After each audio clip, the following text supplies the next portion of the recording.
On a chilly night, an assassin named Rayon, who works for the Shadow Group, feels an unshakable sense of dread. He's soon approached by his master, Darius Robert, who commends him for his efforts in improving the state of the house. Out of nowhere, his master asks him if he believes that shadows need freedom. After Rayon gives the usual mechanical response, his master doesn't buy it, and asks how he managed to break free from their control. The realization that he's been found out really shocks him, and he doesn't know what to say.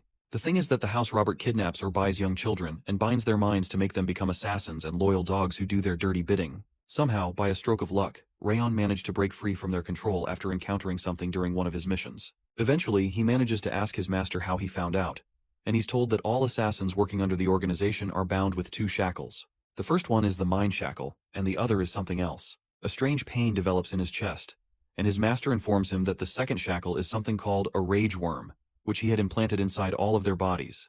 The rage worm happens to be an abhorrent curse that can detect even the feelings of its captives, and it begins to eat up Rayon's heart. Angry about how much his master has used him, he calls him disgusting. He receives a nonchalant response as Darius tells him that he's not disgusting but only thorough. The sad part about Rayon's life is that he was too young to remember his life before he was kidnapped. All he's ever really known is being raised as a hunting dog without feelings and emotions, up until the time he became the leader of the Shadows. His only comfort was that he was able to learn the flame link technique, also known as the art of the continent's greatest swordsman, that eventually allowed him to break free of the mind shackles. Based on this discovery, he envisioned a life where he would finally be able to live free of the shadows, but all he seems to have gained is death and not freedom. The worm continues to bore through his heart, and he's unable to answer the gnawing question about the terrible sin he committed to deserve an empty death. Enraged, our guy promises himself that he won't die like a dog, and he will leave a mark on Darius before he dies. He surprises Darius by managing to get up despite the pain and rushing towards him, but he soon gets decapitated since he's no match for his master. Darius, who regards Rayon as a piece of trash who broke his mind shackles, gets hurt by Rayon's frontal attack, and he wonders how the boy was able to hit him despite the pain from the rage worm. It's truly been a long time since someone managed to injure him. He instructs some of the other assassins to get rid of the dead dog and leaves. Rayon's decapitated head starts to reason that it was pointless to have conceived that he could defeat one of the most powerful warriors on the continent. Sudden rage builds up within him as he recalls how his master forcefully dragged him into this life, manipulated him, and ended his progress with mastering the flame links. As the last iota of life drains out of him, the only prayer on his lips is that some being, whether a god or a demon, can grant him mercy and allow him to exact his revenge. As if on cue, a trinket that was around his neck begins to glister, and a strange screen appears to notify him that he's been chosen by a being called Wrath. Unfortunately, before Wrath can descend onto his body dies, and the process is cut short. Sometime later, a young woman plays with her baby, whom she nicknamed Sunshine. Her new baby happens to be Rayon, who seems to have been reincarnated into the family of this woman named Sylvia. Rayon still retains his memories from his days as an assassin. It all seemed quite unbelievable for him, and he had thought it was a dream. But he eventually had to accept that he'd been reincarnated, when he realized this is a dream he doesn't seem to be waking up from. In a playful chatter, his mother tries to communicate to him that the lord of the house is yet to return to give him a proper name, but she doesn't know he understands every word she's saying. To Rayon, it's unclear why it's taking him so long since he's been born for about 100 days. It's clear to Rayon that the family he's been born into is one that is rich and prestigious. To him, it's a great advantage to have been born into such a family, because he's going to need all the resources he can get in his revenge against Darius. Because he's not left the building since he's been born, it's unclear to him where he is or what position he has in the family. To make matters worse, he's been unable to master the flame links technique, so exacting revenge against Darius is going to be something to stow away for a while. Shortly after, a maid named Helen bursts into the room and informs Lady Sylvia that the lord of the house has returned. The lady frantically tries to prepare, but it turns out to be too late, as the lord soon walks in through the main door. The man carries a strong aura, and Rayon recognizes him the moment he steps closer. Because Sylvia refers to him as her father, it seems that this is his grandfather. From his facial features, it's clear to Rayon that this is no other person than Glenn Sieghart, the Northern Lord of Destruction, the head of the continent's apex. He seems to have been reincarnated into the most powerful family in the country. Eventually, Lord Glenn names the baby Rayon, the same name from his past, and tells him to live quietly as if he doesn't exist. Later that night, Rayon, who has been unable to practice for a long time due to unexpected attacks by sleep and having to play with Sylvia, is ecstatic when he finally gets some alone time at night to cultivate his flame links. Most standard cultivation techniques on the continent require one to inhale mana from nature and accumulate the aura in one's core. Meanwhile, the flame links work in a different manner that creates circular links around one's heart, and increases stamina, focus, and mana affinity, making it the most ideal cultivation technique for warriors. It also has the added advantage of being able to go undetected by transcendence like Darius. All that's left for him is to increase his strength and focus with the flame links, and learn the Sieghart Swords technique. This will make his plan to avenge himself against Darius foolproof. There's just one tiny issue, which is that the mana circuits in his new body are filled with a destructive chill. After confirming that about 9 circuits are blocked, it's clear that he'll soon be dead at this rate. His only option is to find a way to break through the blocked circuits using the flame links. After cultivating for a long time, our boy becomes fuzzy and soon collapses on the bed, losing in a pointless fight against sleep. He's in great luck because he gave in to sleep, as Lord Glenn soon enters the room to check on the sleeping baby and releases some of his aura over him. The next morning, our boy resumes some baby duties. He's always tasked with the heavy-duty job of crawling a bit longer every day to impress his mother, and it's quite frustrating for him to pretend to be a baby when he's a full-grown man on the inside. The poor guy would rather suffer through the destructive chills than spend another minute being babied around. Not long after, Lady Sylvia receives an august visitor, a family friend whom Rayon recognizes as the Ragged Saint. From Rayon's memory, the saint's divine power and knowledge of medicine are said to be beyond mortal comprehension, and he's popularly referred to as the most renowned healer on the continent. After they share their pleasantries, the Ragged Saint warmly informs Sylvia that he came to check on her when he heard she had a child. He comments that the baby looks just like her, and he has cute features that are the total opposite of his grumpy grandpa. When the saint learns that Lord Glenn had named the baby Rayon, which means shadow, he becomes disgruntled and wonders what came over the man.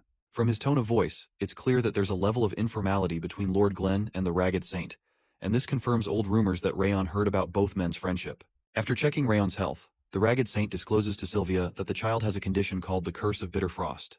Apparently, his mana circuits are blocked by a chill, and it'll be unlikely for him to become a swordsman. He may also not live much longer if he's left untreated. Shocked, Sylvia refuses to believe the saint's words. He simply ignores her protest and promises to bring some medicine for the child. A maid soon enters the room and informs the Ragged Saint that the Lord would like to speak with him. After the saint leaves, Rayon is relieved that he's been able to find out the name of his condition. He starts to plan how he intends to tackle it, but he's taken aback by a tear that falls from his mother's face and onto his own. When he looks up, he finds his mother weeping, and she protests that this cannot be true. Eventually, she builds some gusto and tells the baby that she refuses to let him die like this. For the first time in many years, Rayon feels an odd sensation in his heart that he hasn't felt before. As he wonders what's come over him, he soon realizes that he's feeling unhappy because he doesn't want to see Sylvia crying. In a bid to communicate his sympathy, he extends his hand to wipe her tears and calls her mama for the first time. That finally broke the camel's back, and Lady Sylvia soon forces her way into the room where the Lord and the Saint are speaking, despite the maid's protest. Her abrupt entry angers the Lord, but she bows down to beg him to save Rayon's life. For a short while, Sylvia continues her plea before Lord Glenn, but all she gets is a cold statement that it's pointless to save a little boy who would do no good for the house since he can't become a warrior. When Sylvia reminds him that the boy in question is his grandson, he stands by his previous point and orders the guards to cart her away. After the guards drag her out, the Ragged Saint calls the Lord a stubborn fool. The saint later reveals that the Lord had been harsh to his daughter, even though he had summoned him to the palace after spotting this same issue when he saw the boy. Lord Glenn refuses to give him an answer and asks him to proceed with his report. The saint explains that the boy's mana circuits are blocked and that it'll be dangerous if he's left to grow in such a state. Although Rayon will be temporarily fine since Lord Glenn managed to push back some of the chill using his aura the night he entered his room, it still can't improve his chances of becoming a warrior. In an odd turn of events, the Lord says this doesn't matter as long as the boy survives. He's soon taunted by the saint, who accuses him of putting up a harsh exterior to cover up his great love for his grandson. When the saint asks Lord Glenn why he chose a name that meant shadow of all names, Glenn tells him that the name used to mean the exact opposite many years ago. Days later, Sylvia feeds Rayon some of the elixir that the Ragged Saint had dropped off to help his health. Our boy is glad that he's getting a fire-based elixir because it'll help him push back the chill in his mana circuits. More years pass, and Rayon becomes 5 years old. A system notification soon alerts him that he has completed his second flame link, resulting in an increase in the rank of his soul, his mana affinity, focus, and stamina. The news is like music to his ears, and he suspects that his quick progress might be because of the system's messages he's been receiving. The system is one that only he can see, and it first popped up shortly after he was born, allowing him to check his current status at a glance. His only issue seems to be that there hasn't been much change to his poor stamina or the curse, even though he's attained his second link. He's only been able to get this far because of the elixir and the endless love of his mother and their maid, Helen. There's also the issue that he seems not to be moving along quickly enough, but he realizes he's just 5 years old and has enough time to prepare. He happened to be the greatest assassin in his past life, and now, with the great flame cultivation technique, he should be able to overshadow his flaws with no problem, especially once he masters the Sieghart style of swordsmanship. He realizes that patience is his strongest weapon to kill Darius, one of the strongest of the continent's transcendents, and it won't be a wise bargain to lose himself to revenge. Soon after, his mother comes to give him a change of clothing because they have a special place to go that day. That's the day of the discernment ceremony. To explain that, you have to understand that the forces that maintain the balance of the continents are divided into 6 lords and 5 demons. Rayon happens to have been reincarnated into the house of one of those 6 lords. The 6 lords maintain a positive influence on the continent, while the demons threaten its peace. The purpose of the discernment ceremony is to separate the jewels from the rocks, and today is House Sieghart's ceremony. Upon reaching the venue, the people in the hall look at Sylvia and her son with contempt on their faces. They say very terrible things about her and Rayon's health, even going as far as calling her a failure. Some of them protest that it's unfair for the child of a failure to be let into the discernment ceremony, but Sylvia walks forward and ignores them. Meanwhile, Rayon is affected by their words, but his mother tells him to just focus on her. Moments later, the Lord arrives, and this is the first time Rayon is seeing him after 5 years. When he takes his seat, a huge sword known as the Sword of Discernment drops into the middle of the chambers, and the Lord instructs them to begin the ceremony. The Discernment Sword is a special sword that can identify the full mana potential of anyone who rests their hands on it. One kid from the Sieghart family named Warren is called forward first. The discernment ceremonies are done on young children because the sutures at the top of children's skulls begin to close at age 4, and that's when their mana potential is sealed. The entire point of the ceremony is to discover the exact potential of children in the family line. After Warren places his hands on the sword, the people around praise him, because the light that emanates from the sword pours from every inch of it, and is of the finest quality, which they say is expected of Lord Karen's son. Next up, another kid named Runan Slorn of the vassal house of Sleorn is summoned. The thing is that the purity of the mana is how much light the sword gives off, and the element the mana is most suitable with also appears. When Runan does her own test, she's also praised as a prodigy because of her bright results, and the people say it's expected from a Slorn. To Rayon, it's clear that the crowd is obsessed with results, but he figures that his results won't be good since his mana circuits are still chilled, even though he's been able to attain his second flame link. When Rayon is called out, several people turn to him with disdainful glares while he steps outside with his mother. Once they reach the sword, Rayon decides that it's not wise to have high expectations, but all that's necessary is to find out what element would be good to train with going forward. When Rayon places his hand on the sword, a strange fire erupts out of it that enchants him. Suddenly he begins to see visions of several heinous monsters, and sees a young warrior in their midst. He watches with deep focus, still confused as to what the vision means, as he watches the monsters in his vision tower over the young warrior. Suddenly the warrior raises a sword covered with fire and hits it on the ground. The resulting explosion from that one move covers the entire radius and obliterates everything in sight. After that occurrence, Rayon returns to normal and he sees the element displayed on the sword. For some reason, the sword displays something else than what he had seen in his vision. A bright light comes off the sword, but it doesn't even reach the middle, and the folks make fun of how little his light is, but Lord Glenn just watches in silence. Sylvia, trying to be a good mother, assures Rayon that he did well, and they head back to their seats. Meanwhile, the people laugh within themselves about how a descendant of House Sieghart would express such a low level. They also make fun of Sylvia, saying the only thing she passed on to her son seems to be his blonde hair and crimson eyes. Soon after, Lord Glenn tells the crowd to stop their yapping, and he asks them why they're making so much of a commotion inside the chambers. Once they keep quiet, the Lord proclaims that the ceremony is over. When the people leave, Lord Glenn and his personal butler are left alone in the chamber with the Sword of Discernment. To Lord Glenn it seems that Rayon's situation can't be helped. Suddenly a bright fire erupts out of the sword and catches Lord Glenn's attention.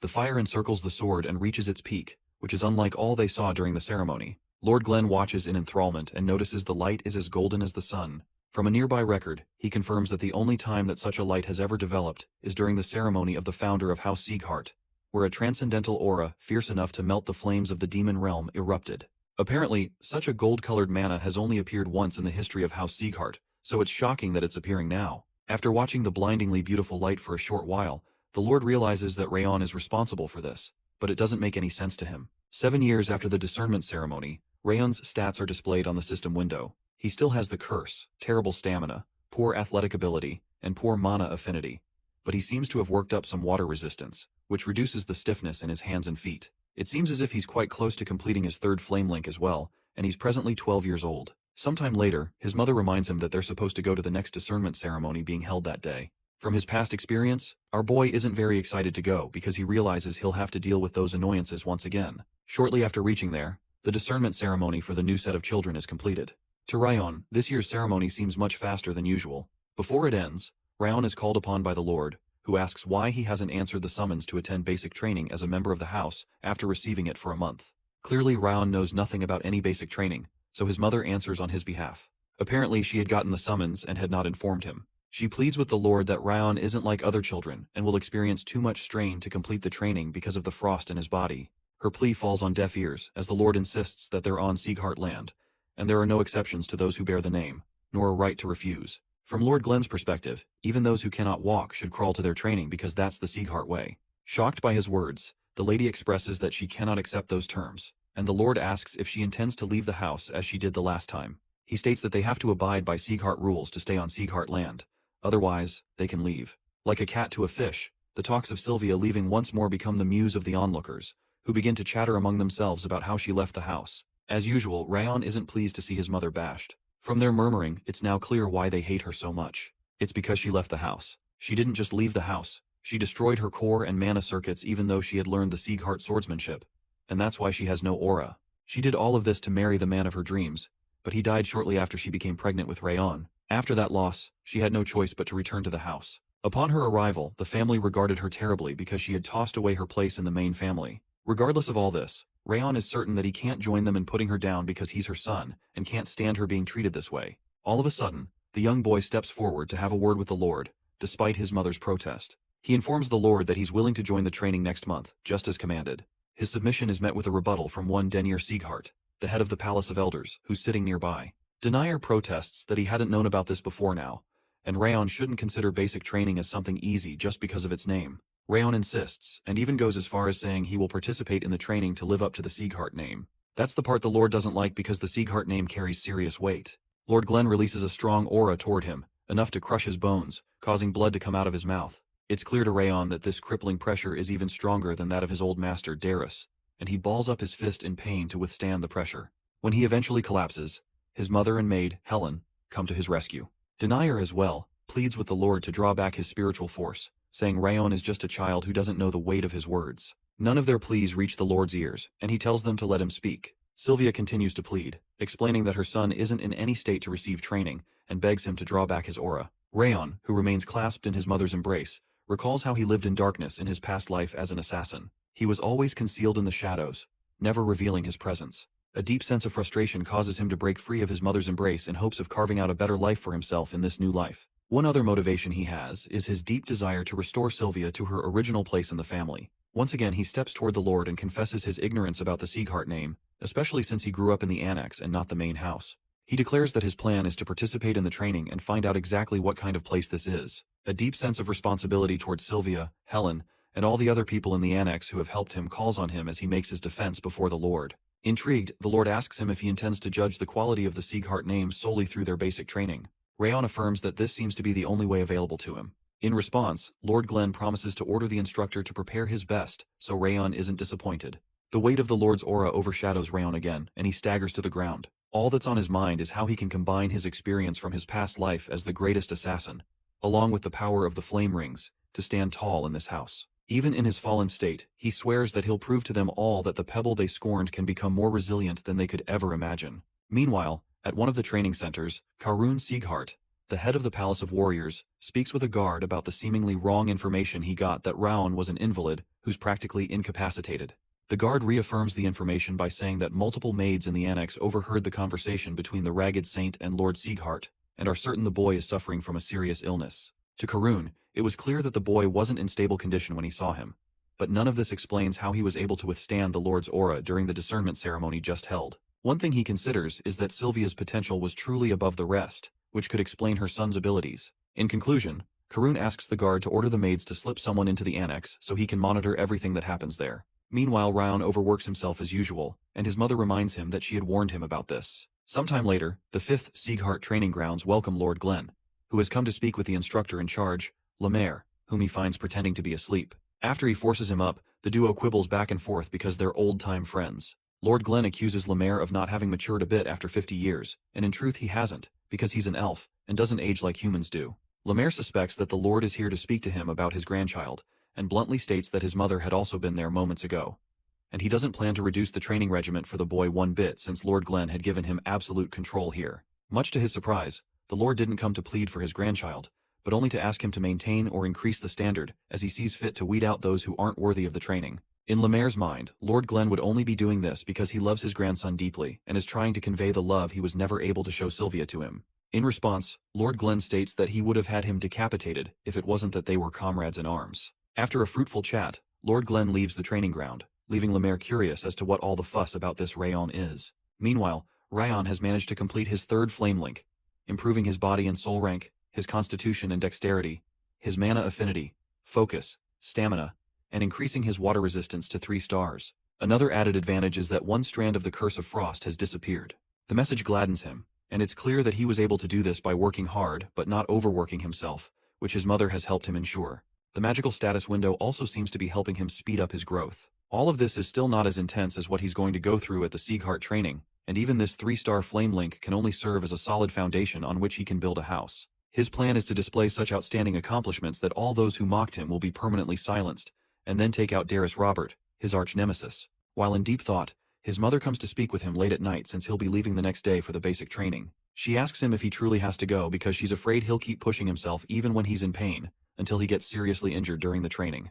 Her suggestion is that he waits for just one more year, but Ryan says that he can't. His reasons are that he can't bear seeing the members of the main and branch families look at her with contempt and treat those who stay at the annex poorly, and he believes he can end it if he does well at the training. His mother is truly touched by his words and surprised that he has such an extent of thoughtfulness about their present situation. To explain why they're being treated this way, she tells him about how she fell in love with his father by chance on a mission, but it was difficult to be with him because he was an ordinary knight. To chase love, she had to destroy her core and mana circuits and she left the family. It turns out that Rayon had an older sister named Sia. While leaving a peaceful life with her husband, a group named the Cadre of Eden recognized Sylvia and caught them by surprise. Since she was pregnant and their father wasn't so strong, there was nothing they could do. She watched her family murdered right in front of her eyes before she was saved by a secret team that her father had dispatched for her protection. The team couldn't get to them early enough because of the distance, but her husband and daughter had already been killed when they got there. Because it was unsafe to remain alone, she had no choice but to return home, and that's how she became the scapegoat of the Sieghart house. When she returned, there was no excuse to give to her father. When she ends her story, all that Rayon can discern from the story is that she was selfish enough to throw away her responsibilities to the family for her own happiness, only to return in order to save her life. It's clear to him why the Siegharts treat her the way they do, but to him, she's the woman who gave him life and the first person to show him love. Across 2 lifetimes, this is the first mother he's had, so he realizes he can't afford to treat her like everyone else. Out of nowhere, he asks if she regrets her decision to leave the house, and she says she doesn't. Apparently, she spent her life as a Sieghart feeling invisible, and it was only after she left that she felt like a person, and that was enough. She expresses that she was happy after she left, and she is happy to have him now. She says her only regret is that she's not a good enough mother for him, and Rayon assures her that it's fine because she doesn't have to worry anymore. Suddenly Sylvia begins to weep profusely, and Rayon has to comfort her, confused about why she's crying. After he successfully calms her down, he returns to his room to inspect the state of his flame links before leaving for the basic training the next day. While he's inspecting the flame links, a strange phantom being appears in his room. The being declares that it's finally time and announces that he came once a boiling rage reached them. Apparently, the being's name is Wrath, and it's the second ruler of the demon world, who has come to complete his revenge upon detecting a strong amount of rage. As the being states its terms and conditions, requiring Rayon to sacrifice his body and soul, it's startled to learn that he was summoned by a kid. Rayon is just as surprised, and the both of them begin to question one another about who's who. Wrath is certain that a little kid couldn't have released the amount of rage that summoned him here, but soon changes his mind upon closer investigation. Wrath accepts the kid and demands that he submit his soul as payment to get his revenge executed.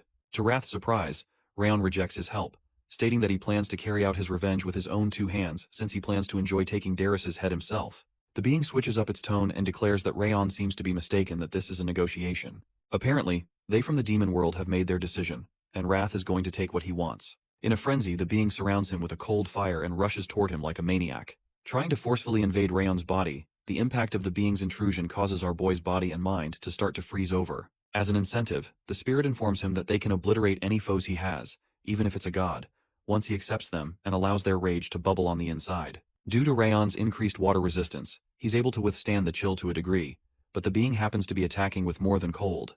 It seems to be increasing his rage from the inside. The spirit continues to taunt Rayon by telling him they'll crush the head and devour the flesh of his enemies once he surrenders his body to them, but Rayon seems unsure that he can ensure the safety of Sylvia or the maids if he allows such a being inside of him. The being eventually grows impatient and states that they were trying to reduce the damage to his body since they'll be making use of it, but are now tired of playing the game, so they'll simply devour him. The weight of the increased pressure makes Rayon feel like he's going to shatter into a million pieces, and his body begins to reach its limits. Before he breaks down, he has a brilliant idea about reducing the burden on his body and mind using the flame links since the water resistance has helped him fight off the chill so far. Since this seems to be the only way he can survive, our boy activates his fire link, and bright light bursts out of his body and shocks the spirit. It becomes angrier than a mere human child can dare withstand their pressure, and Rayon repeats that he will complete his revenge himself because he won't give over his body to some specter. Wrath becomes livid when he overhears our boy calling him a specter, and he demands to know why he would dare disrespect a ruler of the demon world. Rayon snickers that he's not so much of a demon world since he can't defeat him and further infuriates the being. Upon further consideration, it seems that Wrath can't express his full strength since he just woke up, just as he had said. Suddenly the screen shows up and informs Rayon that a new skill has been unlocked, which he knows nothing about. The appearance of the system windows further infuriates Wrath, who claims that the system window is his power and invention. Rayon asks the being if the message and status windows have anything to do with him, and it states that they created the system. Rayon tries to poke further to know why the system was created, but Wrath doesn't give up any information.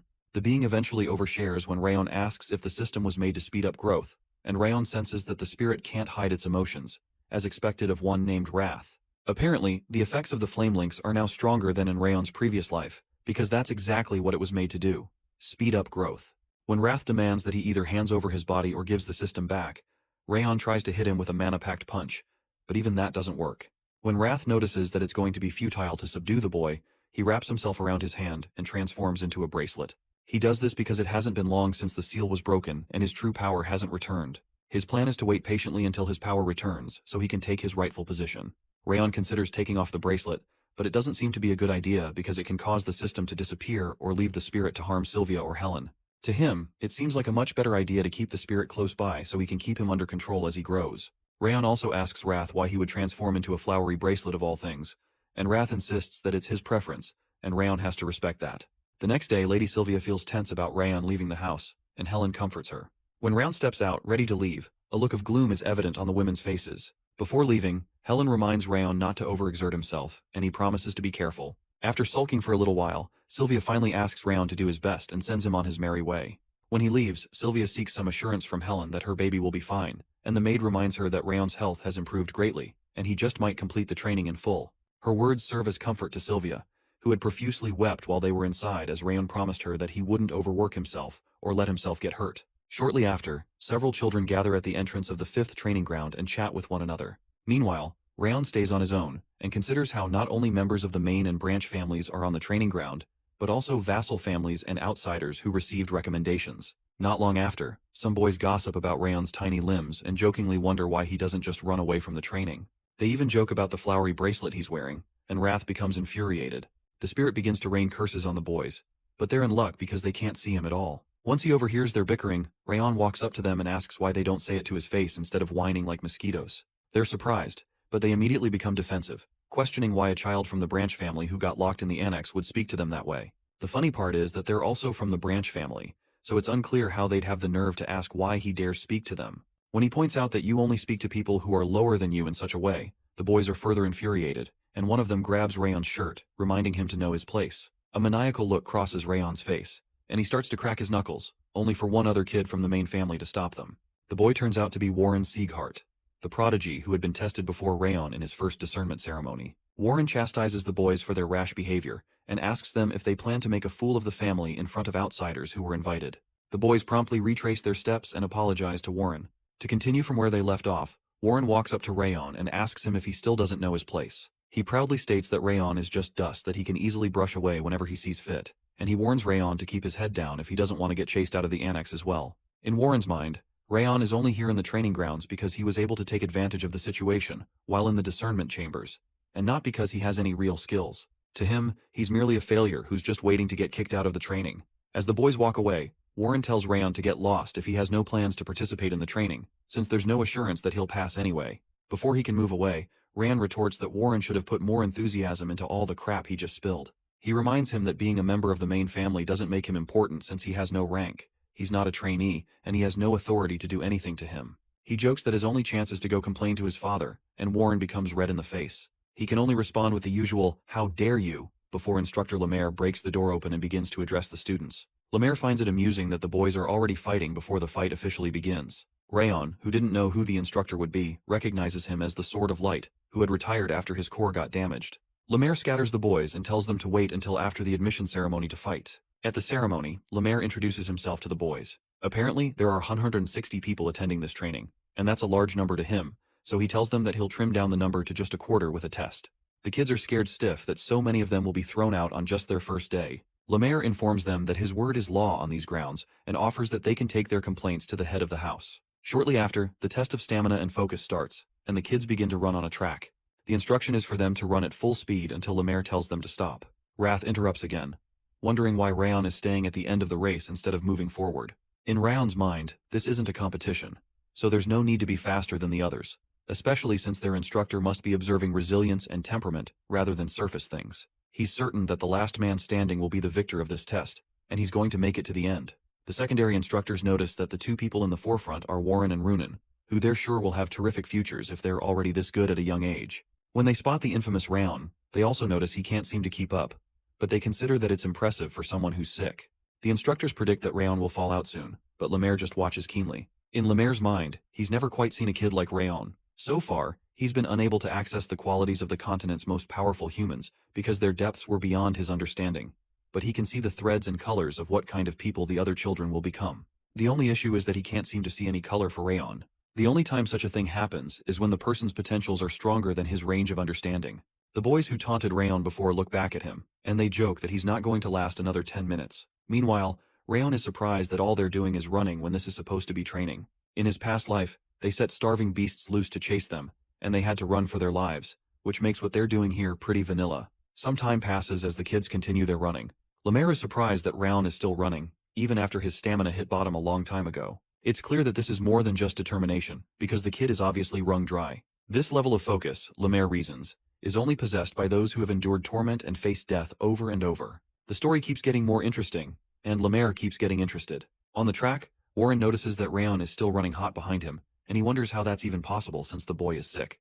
Apparently, he had eavesdropped on the meeting between his father and the guard, where he confirmed that the boy is indeed sick. Annoyed, Warren decides to use aura to improve his speed and show the rest of them that they're not the same. He soon races forward, leaving Runan and Rayon, who seem to be the only two other people still running, behind. To Rain, Warren seems pretty immature compared to Runan, who has a more calm demeanor. He decides not to try to outrun anyone so he doesn't mess up his pace, especially since it's not a competition.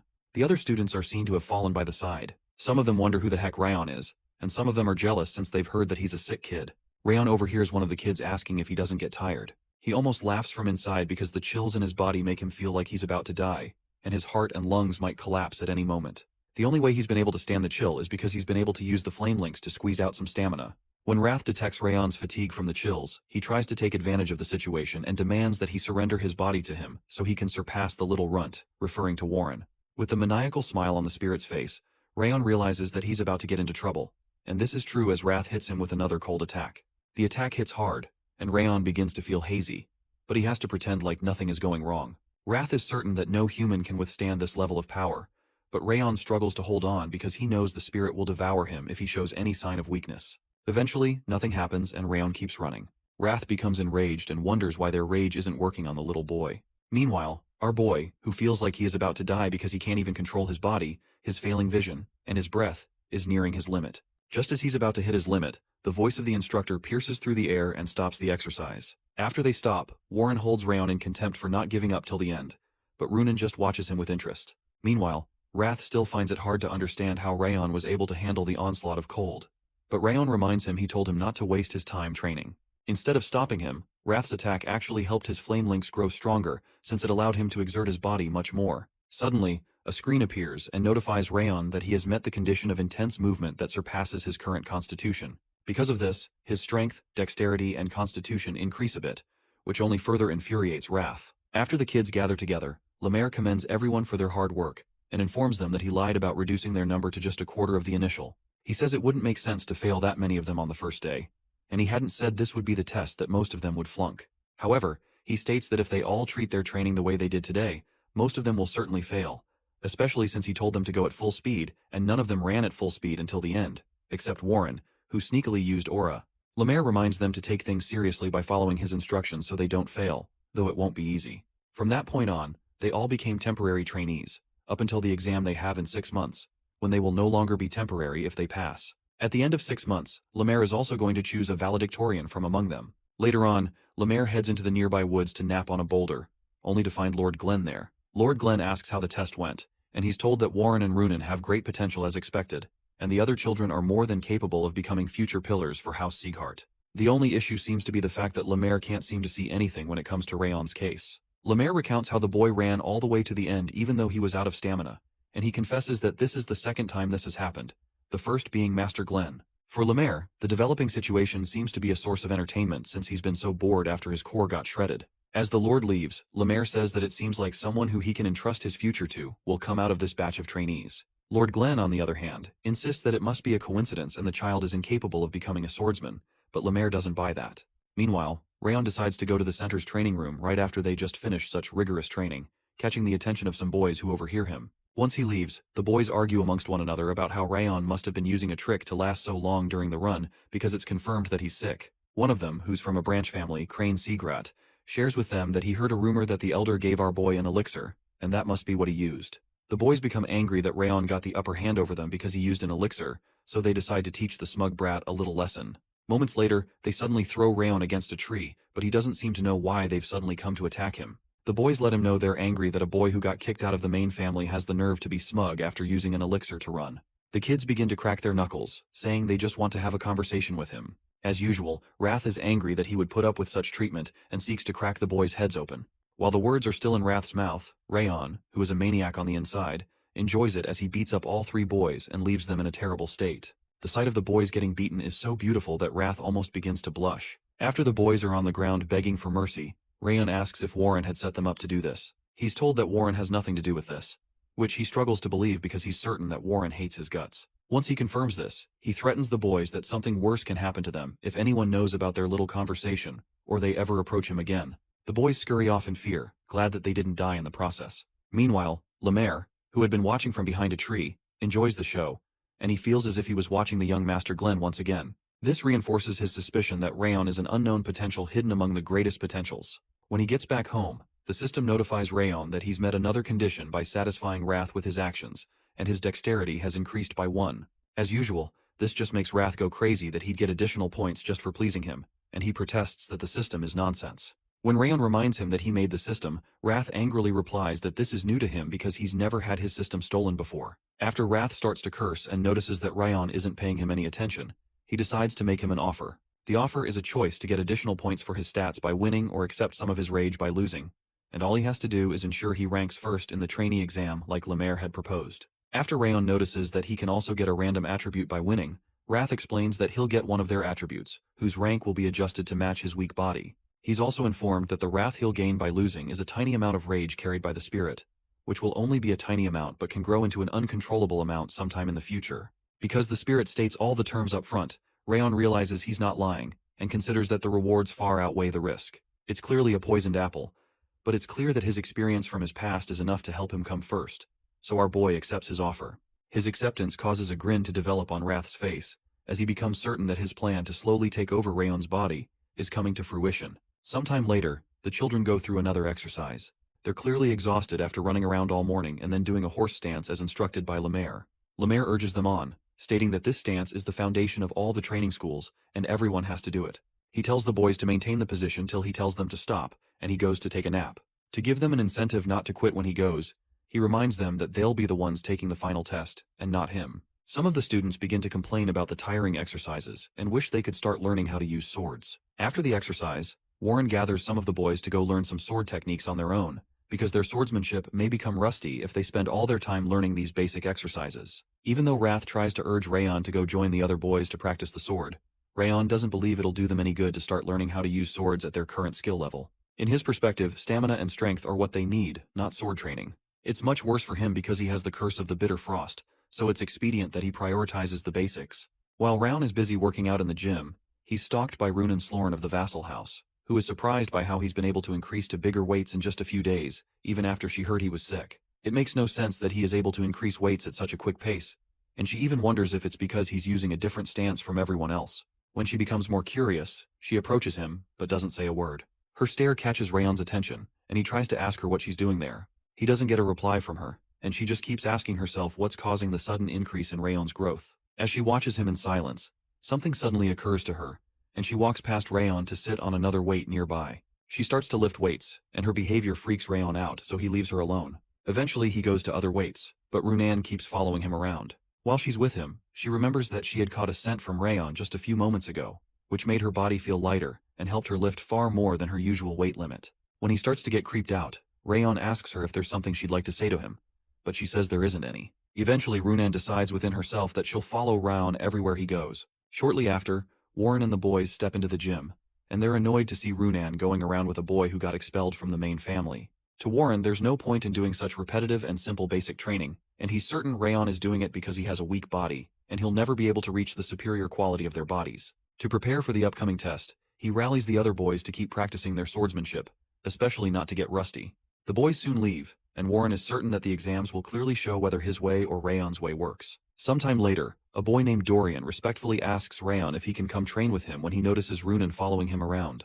Dorian is not a Sieghart but from an outside family. Rayon reluctantly allows him to train with him, so an excited Dorian offers him a cookie. Skeptical, Rayon attempts to return the cookie, only to look to his side and see Runan thirstily staring at his hands. She has this accusing and beautiful dog face, which freaks him out, so he concedes and hands her the cookie. Over time, the trio works out together. They even keep close proximity during their races, and they begin to bond. Flower time soon comes and training still goes on. It's been 6 months since the basic training began, and Rayon has been spending his days running as if his life depended on it. At this point, Rayon easily gaps everyone else in the running competitions, except Runan and Warren, of course. Some more time passes and the day of the exam arrives. Parents and guardians from all over the land come to check and see how their wards will perform during the examination. They all gather in a large arena, and Lemaire addresses them.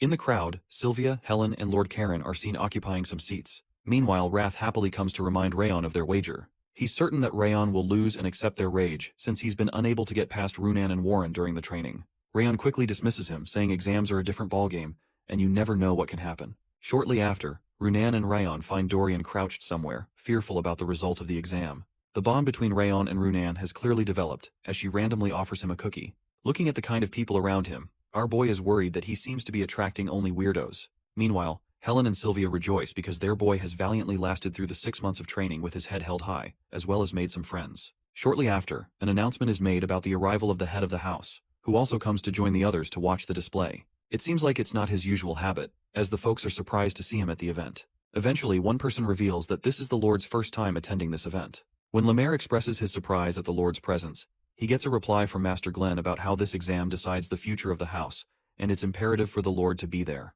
Immediately after the Lord's arrival, Lemaire decides to begin the trainee selection exam, but he has to first disclose what the examination will be, because he hadn't told any of them before now. Out of nowhere, and much to the students' surprise, Lemaire releases a torrent of aura and tells them that the exam is to successfully pierce through his spiritual force. Lemire explains to the boys that they can't avoid spiritual force as fighters, and this exam is to test the strength of their spirit. Nearby, one of the guardians protests that the children have barely learned to use their auras, and now they have to perform a test for their spiritual force, and several other guardians join in to boo the instructor. Lemaire, who is tired of listening to their crap, explains that spiritual force isn't simply about the manifestation of one's aura, but true spiritual force is the rank of one's soul, molded over time through a warrior's accomplishments. Apparently, the true proof of a warrior is one that doesn't need an aura. As the guardians continue to protest, Lord Glenn interrupts their shouting and says that Lemaire is not wrong, because with or without an aura, all warriors develop a unique spiritual force according to the life they have lived.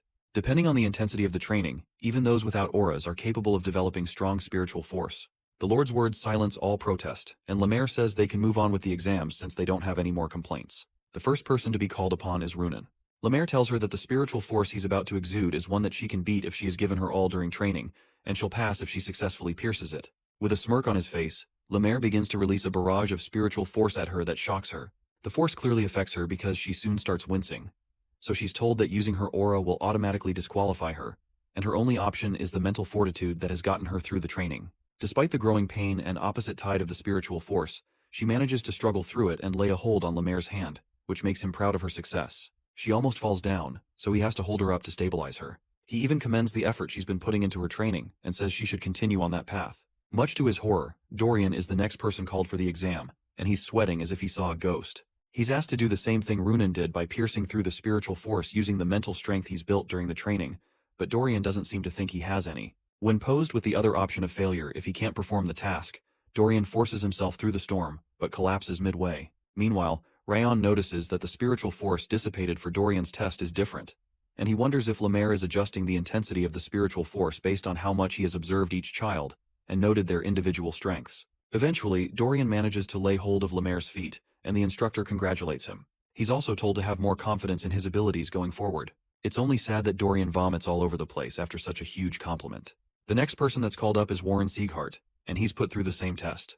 The intensity of spiritual force is so strong that Warren starts to wonder if the other kids really pushed through something this strong. He soon begins to shiver, and he realizes that his feet aren't moving. In response, Lemaire tells him that he possesses a more unique talent than anyone else here. But he and the children that followed him wasted their time practicing a sword technique that they don't even understand, instead of working on their constitution and mental fortitude. He's also reminded that he used his aura whenever things got hard, and he'll fail if he uses it here. Meanwhile, Warren can't afford to fail, and all that goes through his mind is the memory of his father's coldness as he chastised his older brother years ago. Upon realizing that his father will abandon him too if he fails this, he decides to charge forward with all his might. Eventually, he manages to trip forward and grab a hold of Lemaire's legs, and he passes. Lemaire adds a piece of advice and tells him he's only 12, and he needs to stop trying to act mature and train at a level appropriate for his age. The last person to be called is Raon Sieghart. When he steps forward, he also gets a blinding spiritual force thrown at him, almost causing him to lose his balance. But the weight of the spiritual force thrown at him is so much stronger than what the other kids endured, that his mother and Helen become worried. Even Lord Glenn is surprised by the weight of spiritual force that Lemaire is throwing at the kid. Meanwhile, Raon becomes worried by the weight of the force, and he wonders if this is really his exam. Lemaire had done this because he saw more potential in him than in Runan and Warren, and he tells him to give it his best shot. The thing is that one's rank isn't decided by one's physical form, but by the expanse of one's soul. The good part is that Raon doesn't only have Roa Sieghart's soul, but also has spiritual force cultivated by the life of the assassin Raon. Eventually, much to Lemaire's surprise, our boy pushes through the spiritual force, even getting the attention of the Lord. When he gets inches closer to Lemaire, Lemaire is certain that this can't be really happening. Unlike some of the other kids, Raon doesn't trip, but just walks up to Lemaire and pushes him backward. It's a shocking sight, and the onlookers gasp in surprise. Lemaire and the Lord are left speechless. Raon is left with a smile on his face and asks if he passed. The others find it impossible that our boy was able to pierce through all that force, and even Karun is shocked that the brat kid was able to reach Lemaire. Lemaire just remains awestruck for a while and wonders how a sick person who can't use his aura easily could go through all that. Eventually, Lemaire asks Raon what he is, and Raon bluntly replies that his name is Raon, the same kid he's been watching for 6 months. Lemaire protests that he exuded a spiritual force greater than his potential to see him struggle, so it shouldn't have been possible for him to pierce it. His words make Raon shrug, which ticks off Lemaire further. Eventually, the time comes for Lemaire to announce the result of the exam and the top trainee, as he had promised. Warren and his father become tense as Lemaire announces Raon as the top trainee for this training period. Sylvia and Helen burst into tears after hearing the news that their Raon came in first. While the people chatter concerning the interesting results, Warren loudly tells Lemaire he can't accept these results because they're made up. His accusations surprise Lemaire, who listens to him boast that he surpasses Raon in strength, constitution, and potential. When he speculates that Raon must have used some sort of trick or spell, some of the people start to support him, saying Raon shouldn't have been able to do that with the curse of bitter frost and without an aura. The protest becomes so flared up that even the straightforwardness of instructor Lemaire comes into question. Eventually, Warren suggests direct combat with Raon to settle this score. Lemaire notes that Warren must be doing all this because he really wants the top-ranked title, and he leaves the decision to Master Glenn to decide on a way to clear up the allegations. The Lord decides to ask Raon if he's willing to spar with Warren to prove to everyone that his results are indeed true. Raon replies to the Lord that he's not going to spar with him, because the exam results have already been announced, and there's no point in sparring when it won't benefit him. To settle the score, the Lord suggests that they spar for the title of top trainee, and offers a bronze medal to Raon if he wins. This catches Raon's attention because the gold, silver, and bronze medallions are given out by House Sieghart according to the receiver's feat, and the rewards they grant also vary in value. With such a medallion from the Lord of the House, it means he can get a good reward for it. The new offer gets Raon convinced. The instructions for the spar are that it will consist of 1 round, and the use of weapons or auras will result in a loss, so they'll only be allowed to use their physical bodies. The sparring soon begins, and Warren rushes in to land a punch on Raon's face, only for him to quickly dodge it as the punch sweeps past his nose. Surprised that he dodged it, Warren tries to rebound with a kick, but Raon blocks that as well. Warren declares that his father taught him the technique he's using, called the Charging Tiger Technique, and continues to land attacks on Raon, who continues to block. Some of the people feel that Raon can't do anything to retaliate, and Warren's pain is that he's been challenged by a weaker person from a branch family. He promises himself that there's no way he'll hand over the top trainee title to Raon, and the memory of his father abandoning his elder brother because he's a weakling sweeps through his mind. All that's on his mind as he fights is that his father is watching, and he has to prove himself. Meanwhile, Raon keeps blocking or dodging all of his attacks. The reason Raon hasn't fought back is because he's taking his time to study the flow of Warren's fists and his technique, and he eventually understands it. Upon seeing Raon halt, Warren is certain that Raon has given up, so he goes in to finish him, but Raon matches up his punch with another punch. Much to Warren's surprise, his hand is deflected backward, and his opponent lands a killing punch in his stomach that knocks spit out of his mouth. The turn of events shocks the crowd, as well as Warren's father. What shocks everyone, including Lord Glenn, is how Rayon managed to respond with the charging tiger fist. When Warren asks him how he learned to use the technique, Rayon informs him that he showed it to him, and he had just imitated his skill. The crowds begin to murmur among themselves, wondering how it's possible for such a brat to have used the charging tiger fist. And they wonder if he somehow learned it. Meanwhile, Warren hasn't recovered from the punch, and Lemaire is certain that Rayon is the real deal. He wonders how Rayon managed to counter the charging tiger's fist with a reverse spin of his own to nullify its power just by watching another person do it. In Lemaire's eyes, this is the talent Sieghart has been searching for, the potential to stand at the pinnacle of the continent. After a short pause, Rayon is declared victorious since the results of the test are clear for everyone to see. Sylvia can't hold it in, so she rushes forward and squeezes Rayon with tears in her eyes. Meanwhile, Runan's father does the same to her. Warren, on the other hand, is only accompanied by his butler, and his father turns his back on him, which was the very thing he dreaded. Later that night, a strong silence looms in Warren's home. Eventually, his father breaks the silence and asks him if he remembers how he told him to rank at the top of the trainee exam and not to lose to anyone. He asks Warren if he plans to humiliate him by performing lower than the Slorn brat and the child of a failure. He reminds him that he's already lost one chance, and his only chance to redeem himself is to bring back the title at the last exam they'll have during graduation. As he walks out, it's clear to Warren that he can't squander his final chance if he wants to live a life befitting a member of the main family. Anger rises in him, and he begins to blame it all on Rayon. It doesn't make any sense to him why he fell behind anyone's pace when he had worked hard enough. As he walks around in despair, he manages to wander to the training center's gym during his anger bout. The gym is empty because they had their exam today, and Warren notices the students' lockers nearby while working out. Rayon's locker draws his attention, and it seems like it won't hurt to peek since he isn't stealing anything. He's shocked to find about 10 pairs of shoes, and it's more surprising that Rayon had worn them out within 6 months. His memory brings him back to how he always saw Rayon tirelessly training in the gym, even while he was busy swinging his sword to gather clout, and while he was relaxing in his lodgings too. It's clear to Warren that Rayon was displaying the attitude of a true Sieghart, and he wasn't. He morosely returns everything and leaves. Sometime later, Wrath, who is angry that he lost the bet, complains that he hasn't seen anyone like Rayon even though he's lived for countless years. Eventually, he asks Rayon what he is, but he doesn't get a suitable reply. The screen notifies Rayon that he's won Wrath's wager, and all his stats will increase by 2, and he's gained one of Wrath's attributes called the awareness of the snowflower. To explain what the attribute is, Wrath states that it's a godly attribute that doesn't suit his puny existence. The skill increases the range of one's senses, but since it's only 1 star, it should only increase Rayon's senses by 1%. Wrath gloats that he was able to use the system to increase the range of his senses to about 10 times. It's odd that the attribute is called Awareness of Snowflower, so he asks Wrath why it's named that. Even though Wrath thinks it's a magnificent name, Rayon realizes that Wrath has terrible taste, which further infuriates the spirit. Sometime later, a message comes for the main building that the Lord had summoned Rayon. This message makes Sylvia tense because she's worried that something will happen to Rayon, but the butler assures her that there is no problem. In fact, Master Sieghart has decided to award Rayon the bronze medal himself. Upon reaching the throne room, Lord Glenn seems to disapprove of the entire situation, but he decides to still give the medallion to keep his word. The medallion is given to Rayon, and he's told that he can request an appropriate item or boon in return, should he ever return it. Our boy quickly takes the option, and he asks what he has to do to return his mother to her original place, shocking the Lord. When Lord Glenn clarifies if he wants to return his mother to her position in the main family, he explains that it's possible if he achieves something that the whole house recognizes, but it's much easier said than done. In Lord Glenn's perspective, receiving the recognition of others in the Sieghart house is akin to reaching the moon, especially for an inexperienced person like him. The challenge excites Rayon, so he thanks Lord Glenn for his answer, returns the bronze medallion, and walks away. Before he leaves, the Lord informs him that he could have given him the answer to his question through his medallion, and he's yet to request his reward. Rayon remembers something he needs the most right now, so he asks for a cultivation technique.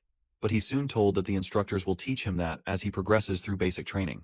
Our boy says that he needs a greater aura cultivation technique than what is taught in basic training, and he wants the Lord to impart one fitting of the bronze medallion.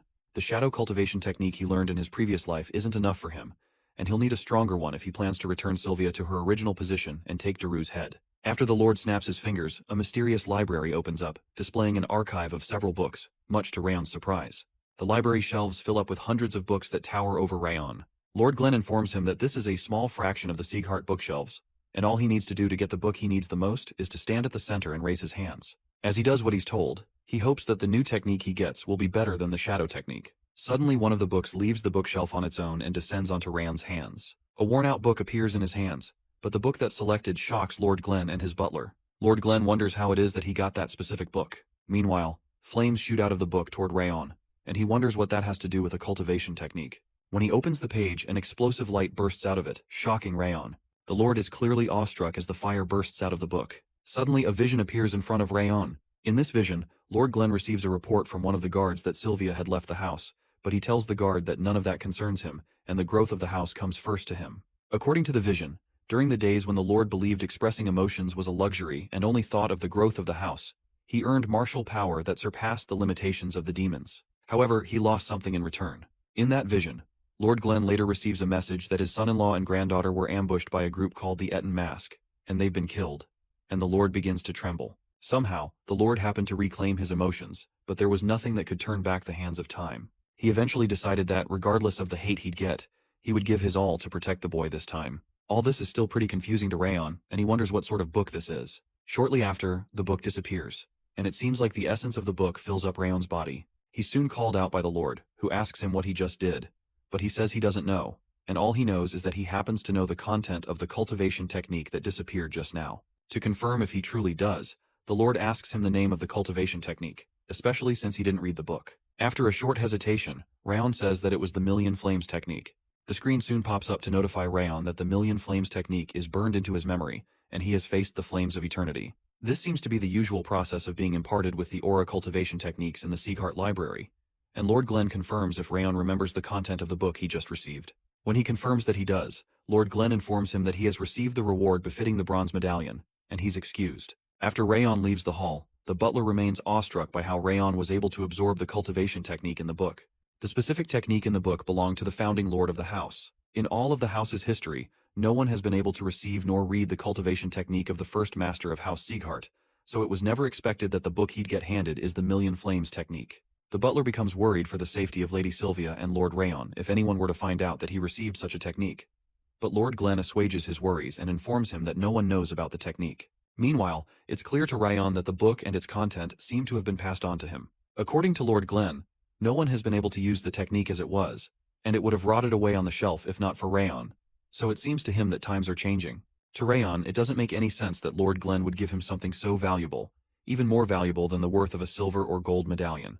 It's clear that the technique is on the level of the legendary Firelink technique, so it's worth learning properly. The only issue is that no matter how hard he tries, he's unable to gather his aura. Rayon didn't think that he would be able to comprehend a cultivation technique on this level right away, and Wrath notices that things aren't going the way he'd want. Unlike his usual character, Wrath advises him to do his best since he finally found a good cultivation technique, and it would be a big problem if his cultivation is interrupted and he becomes an invalid. It's clear that Wrath is right, but it's odd to think he's plotting something. The Golden Flames technique cultivates mana from nature and accumulates aura in one's core, so if Rayon were to ever be interrupted at a critical moment, his mana circuits or his core could be ruined, and he could become an invalid.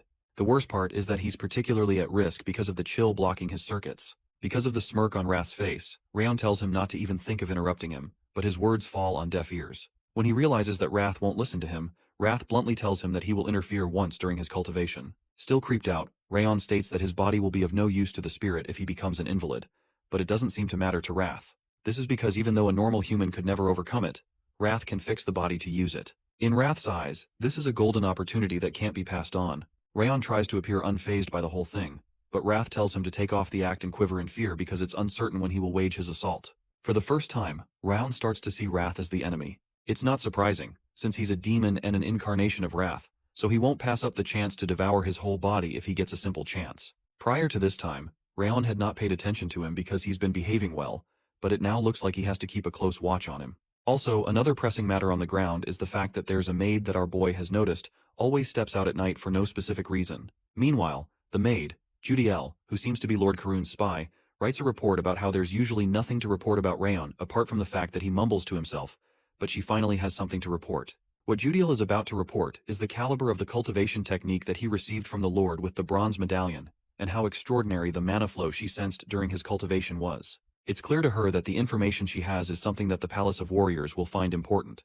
But she reconsiders since Rayon is just a child, and she wonders how long she'll have to be drafting these reports. As her custom was, she drops the paper on the river to float away to where her boss is. Not long after, a knife crosses her neck, and she hears the voice of a mysterious person telling her it's time to head back and threatening to kill her if she makes a sound or moves a muscle. As sweat profusely pours from her face, she wonders who her assailant could be. His voice, demeanor, and killing intent cause her to remain paralyzed as she looks into the river and sees Rayon's reflection.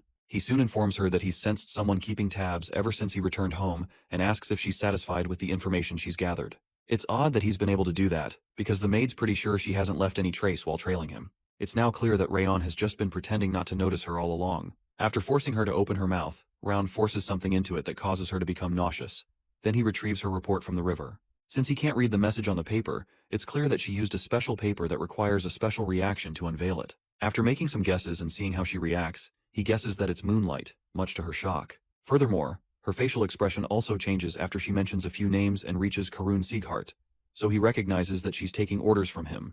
Judiel, who had apparently received years of training to become a perfect spy, is shocked that he could read her expression since her face revealed nothing. It eventually dawns on her that the substance that he gave her, which is making her burn up so much, is a rage worm.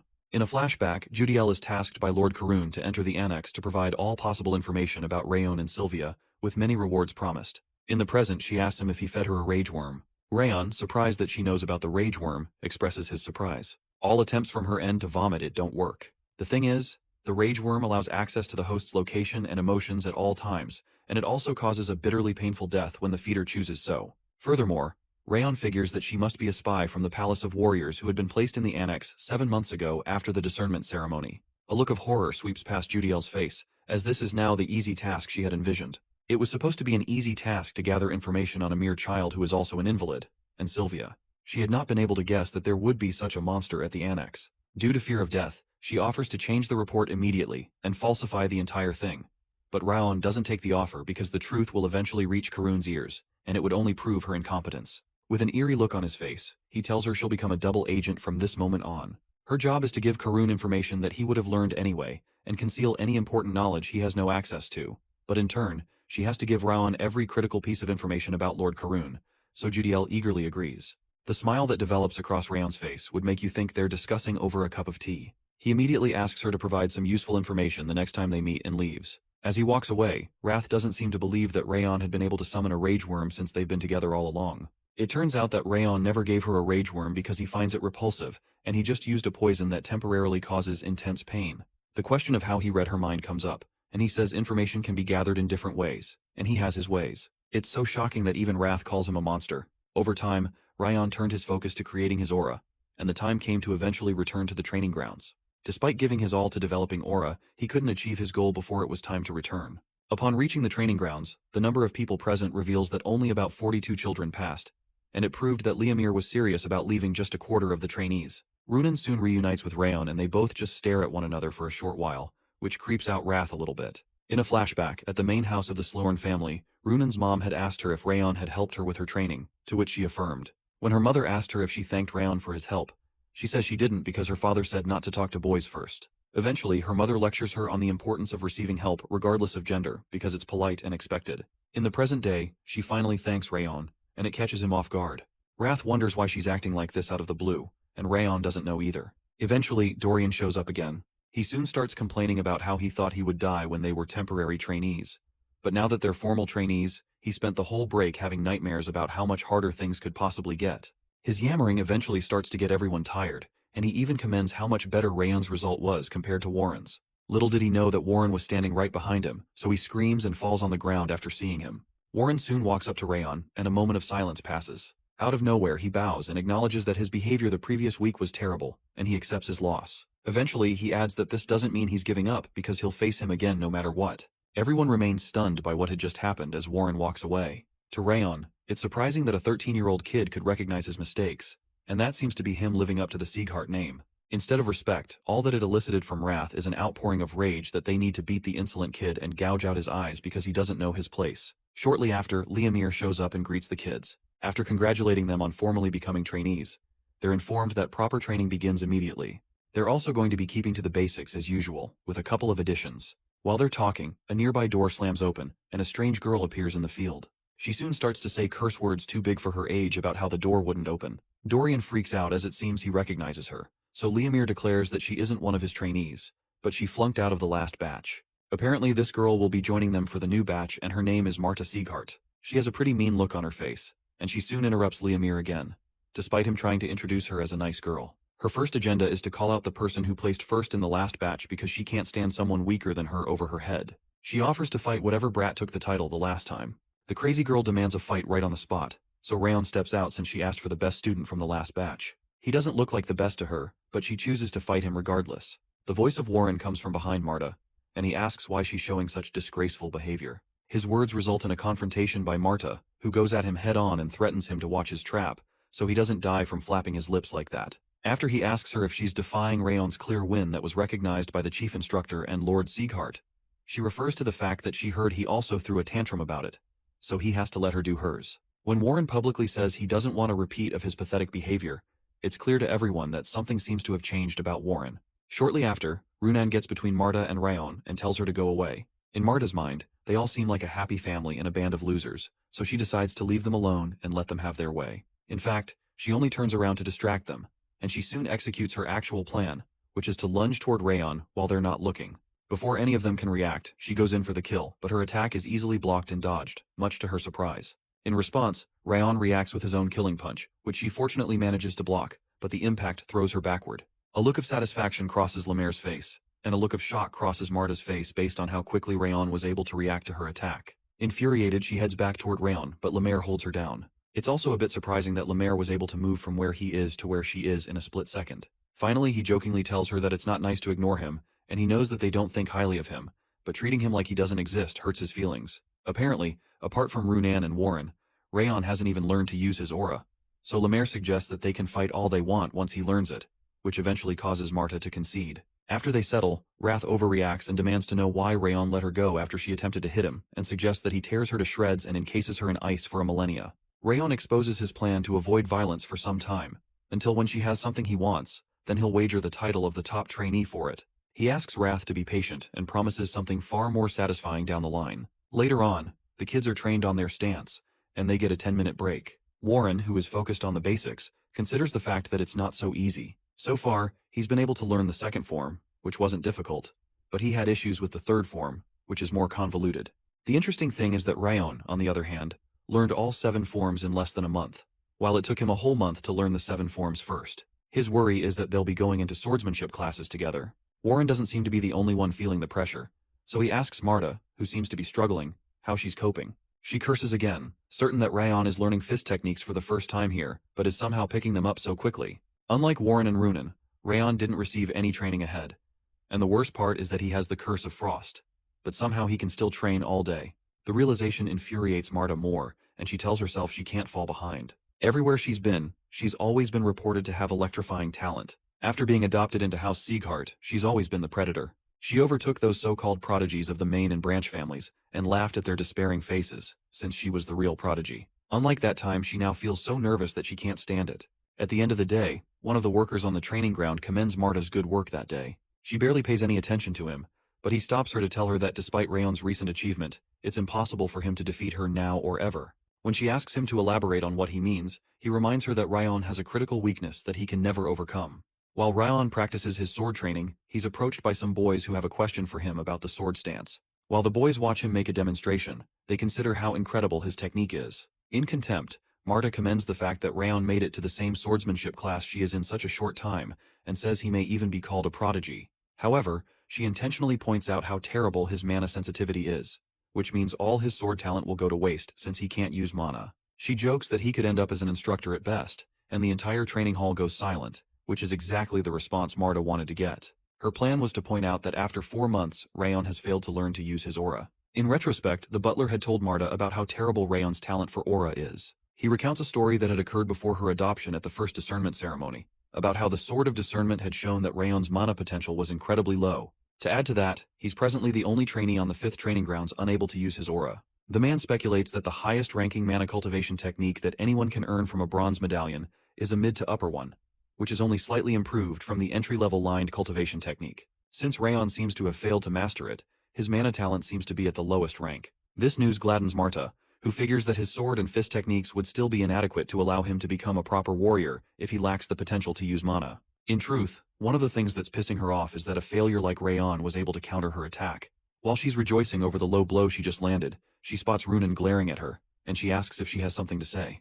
Runan forces her to leave the training hall. That evening, after training for the whole day, Rayon decides to call it a day. He enjoys the training because, in his past life, he didn't learn martial techniques, and has only learned what he needed to survive and assassinate. Now developing himself through martial arts seems so fun. As he usually does, Wrath is enraged that Rayon did nothing while Marta taunted him in the training hall, but Rayon pretends to not have heard that she was talking. He reminds Wrath that there's nothing to get out of fighting her now, as he had said earlier. Suddenly he hears a knock on his door and opens it to find Runan there with a box. He's surprised to see her there, and is more surprised when she opens her box to hand him a small brown confectionery to eat. He's not certain what it is and she urges him to eat it.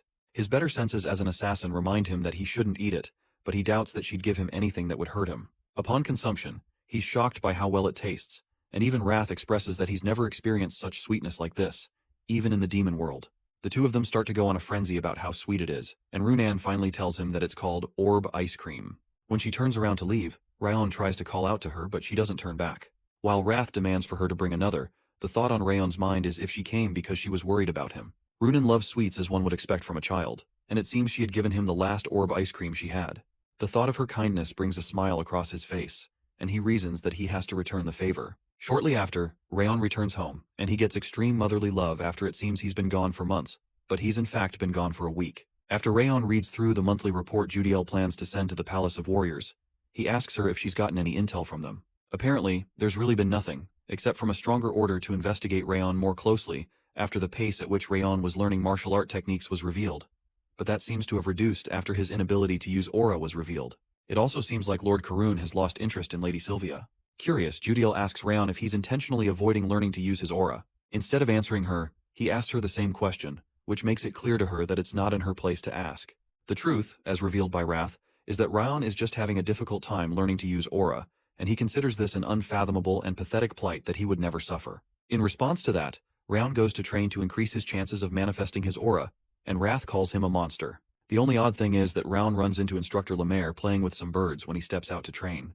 When Rayon asks what he's doing in his backyard, Lemaire replies that he's here to give him some specialized training about elements. The next morning, Lemaire ends up taking Rayon up a mountain. When he protests that they're supposed to be learning about elements, Lemaire reminds him to trust the process. It also doesn't make sense that this is a good place to learn about aura elements. Finally, Lemaire recalls the day he used his senses to inspect Rayon's cultivation technique. The aura he saw resembled flames as fierce as lava, and its strength was on another plane from other cultivation techniques. It wasn't trying to erase the chill built into Rayon's being, but it was attempting the extraordinary by accepting it side by side with fire. Apparently, if Rayon learns this cultivation technique properly, it would be something else. They eventually reach a good spot, which in Rayon's mind is just the middle of the forest. Eventually, Lemaire releases a blinding amount of spiritual force that shocks Rayon. Apparently the wind Rayon is feeling on his skin is a wind as sharp as the edge of a blade. Apparently there are different kinds of wind, ranging from warm to cold to sharp. Because he wanted a wind sharp enough to cut anything, he found just that. And now it's Rayon's turn for discovery, but this time he's going to be thinking hard about the flames he wants since his mana is flame-prone. Eventually Lemaire takes Rayon to a place he believes will be perfect for him. They both soon arrive at the home of an old blacksmith who playfully taunts Lemaire. This is apparently the place Rayon can feel the hottest and most sincere fire in all of the north. The old man asks what Lemaire has brought for him, referring to Raon, and he's informed that he's Master Sieghart's grandson. None of them impresses the man, who asks that the master come himself. Meanwhile, Rayon is enthralled by the fire he sees in the furnace. Apparently this type of flame is what he's known all his life. Although he's seen many forms of fire in his last life, the flames of this kiln, the intensity of the heat, are the image of the flames he wants. The old man speaks rudely and says his name is Vulcan. From Rayon's past knowledge, Vulcan is the continent's master blacksmith, known all around the world. He was said to be the creator of Glenn Sieghart's sword, Heaven's Renown. Our boy bows and introduces himself, expressing his honor to meet the great Vulcan. His politeness makes Vulcan wonder if Lemaire had told him something about him. Lemaire, who refutes having told him anything, explains to Rayon that Vulcan is Sieghart's retired master blacksmith, who began feeding these flames over a decade ago. This seems to be the only place for Rayon to properly feel fire. When Lemaire asks for an exception, Vulcan suggests that they go to the blacksmith workshop, but Lemaire protests that no good will come from others seeing Rayon's cultivation technique before he's actually mastered it. Vulcan wonders why, and he's told that Raon is Sylvia's child, which gets Vulcan's attention. After Rayon swears not to get in the way and begs for a chance to feel the fire, a moment of silence passes, and Vulcan tells him that he's currently creating golden coal capable of a far stronger heat than white or black coal, and that's why he spent the last decade here. Vulcan informs him that it doesn't matter what he does as long as he doesn't interrupt his work, which gladdens Rayon's heart. When they step outside, Lemaire expresses his surprise to Vulcan about how he readily gave permission to the kid. When he promises to bring him some quality alcohol, Vulcan makes it clear that he didn't do it for him. Apparently the flames in the kiln burned hotter when Rayon stepped into the room, and the sudden heat was enough to ruin the coal. The power to stoke flames permeates the child's very breath, and Vulcan considers that the kid may just be the one to fulfill his dream. Over the next 7 months, Round continues visiting Vulcan's kiln, and he has time to think about the image of the flames he wants to master until he finally understands it. People say that fire is the strongest and scariest element, but if it can be controlled, that changes things completely. Fire in skilled hands is more stable than any other element. However, the major issue is that Rayon hasn't been able to master how to awaken the energy of the Golden Flames art yet. A memory of how Lemaire had told him to think about the image of the flame he wants flashes through his mind. As Rayon thinks about his goal to kill Darius and restore Sylvia to the main family, it's clear to him that the flame he needs is one that would light his path and defeat the beasts that threaten him no matter the circumstance, and will never go out. Suddenly, a bright flame bursts out in front of him. The energy of the fire begins to seep into him, so he decides to focus and capture the fire to feel more of it to proceed with the cultivation. It seems like he's in some sort of trance state because he can see the manifestation of the fire he's picturing in front of him.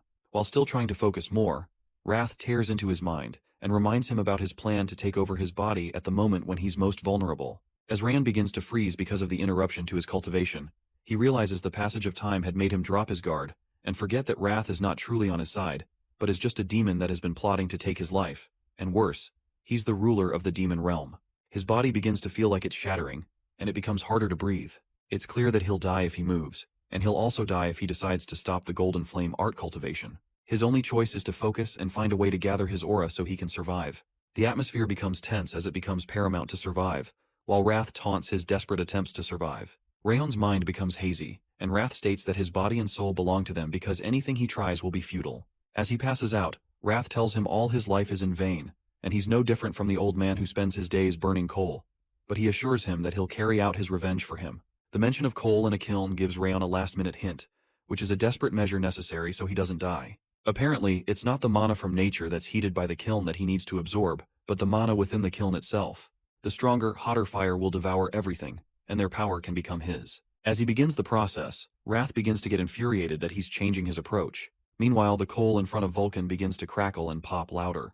Much to his surprise, the flame bursts out of the furnace, and he's never seen the heat of the furnace spike so abruptly. It occurs to him that something might be going on with Rayon, but he notices that the boy is trembling, which is odd because there shouldn't be a concentration of cold in the midst of all this heat. It's unclear why the boy is shaking like that, and if that's not enough, Lemaire suddenly appears to stop Vulcan from touching Rayon. Vulcan protests that the boy will die if he's left like that, but Lemaire insists that there's nothing they can do since he's in a trance state. Apparently, if the boy feels so much as a slight pressure, he'll cough up blood and die. There seems to be frost scattered all over Rayon's body from the chill he's experiencing, but there seems to be nothing at all that either of the men can do to help him. Lemaire silently hopes that Rayon doesn't die. Meanwhile, in the trance, Rayon's cultivation continues to infuriate Wrath, who demands that he stop because there's no hope for him. Rayon refuses to go down without a fight like his previous life, which was spent in vain, without peace, until he breathed his last breath. All that's on his mind is that he won't repeat that life, and he continues towards the fire. The heat becomes too much, and at the rate things are going, it seems the kiln cannot withstand the sudden burst of firepower. All of the kiln's mana mysteriously begins to collect in one place, and Lemaire wonders if Rayon is absorbing all the mana. In the trance, the tug-of-war continues until Rayon finally takes hold of the flame. Once he does that, a huge explosion occurs that tears through the entire trance, and literally tears through the roof of the kiln as well. When the explosion occurs, the two men become worried about Rayon's safety, but they don't receive a reply from him. Shortly after, the boy emerges from the flames unscathed with golden flames like nothing any of them have seen before. Meanwhile, the screen displays that Rayon has acquired golden flame art. Apparently, he had absorbed a powerful heat, and his golden flame art has reached 2 stars, produced fire resistance, gotten 2 strands of the curse of bitter frost melted away, and gotten rid of his terrible stamina. Apparently, he has also accepted the melted frost from Wrath's powerful chill, and produced an attribute known as Chill of Bitter Frost, which is at 2 stars. It seems that Wrath's attack was a blessing in disguise because Rayon wasn't expecting all of this when he went through all that trouble. Suddenly, because he withstood Wrath's interference in a dangerous situation and displayed intense mental fortitude, the system increased all his stats by 3. All of this comes as a shock to Rayon, and it seems that he has achieved a level that would otherwise have taken years if it had not been for Wrath's meddling. After Wrath realizes he's been swindled, he demands to know how Rayon was able to survive since his mental fortitude had hit its limit. As usual, Rayon gloats that he had told him that he couldn't beat him. The truth is that Rayon really almost died. If this day proved anything, no matter how friendly he's grown to Wrath, he truly is an enemy, which means he can't let him know his weaknesses or secrets from now on. Shortly after, Vulcan comes to check on Rayon and finds out he's alright. When he asks if he was able to get his aura, Rayon says he did, and it was all thanks to him. The bad part is that the furnace was broken from the explosion, and Rayon apologizes, but Vulcan doesn't care as long as he's alright. While they're talking, Vulcan notices a strange thing in the fire.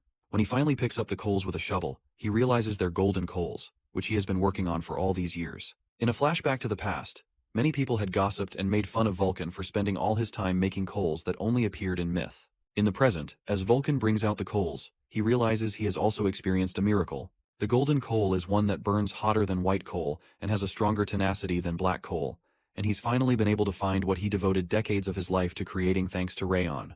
When Rayon protests that he didn't do anything, Vulcan explains that his mana cultivation caused the rise in the kiln to flare, and the flames bloomed as he exhaled and caused the heat to spread to every corner of the workshop. Finally, the old man asks Rayon what kind of warrior he wants to be, and he says that he wants to be steadfast, no matter who he faces or the situation he finds himself in. His response surprises Vulcan, especially because it's coming from a kid, so he suggests that he come see him if he truly remains steadfast in 3 or 5 years when he can finally wield a sword. Apparently, he plans to save the golden coals for the day Rayon comes to find him. Although Vulcan has retired, he plans to make an exception to help Rayon make his sword. Shortly after, Rayon leaves the kiln to return home, and Vulcan hopes he doesn't die until they meet again.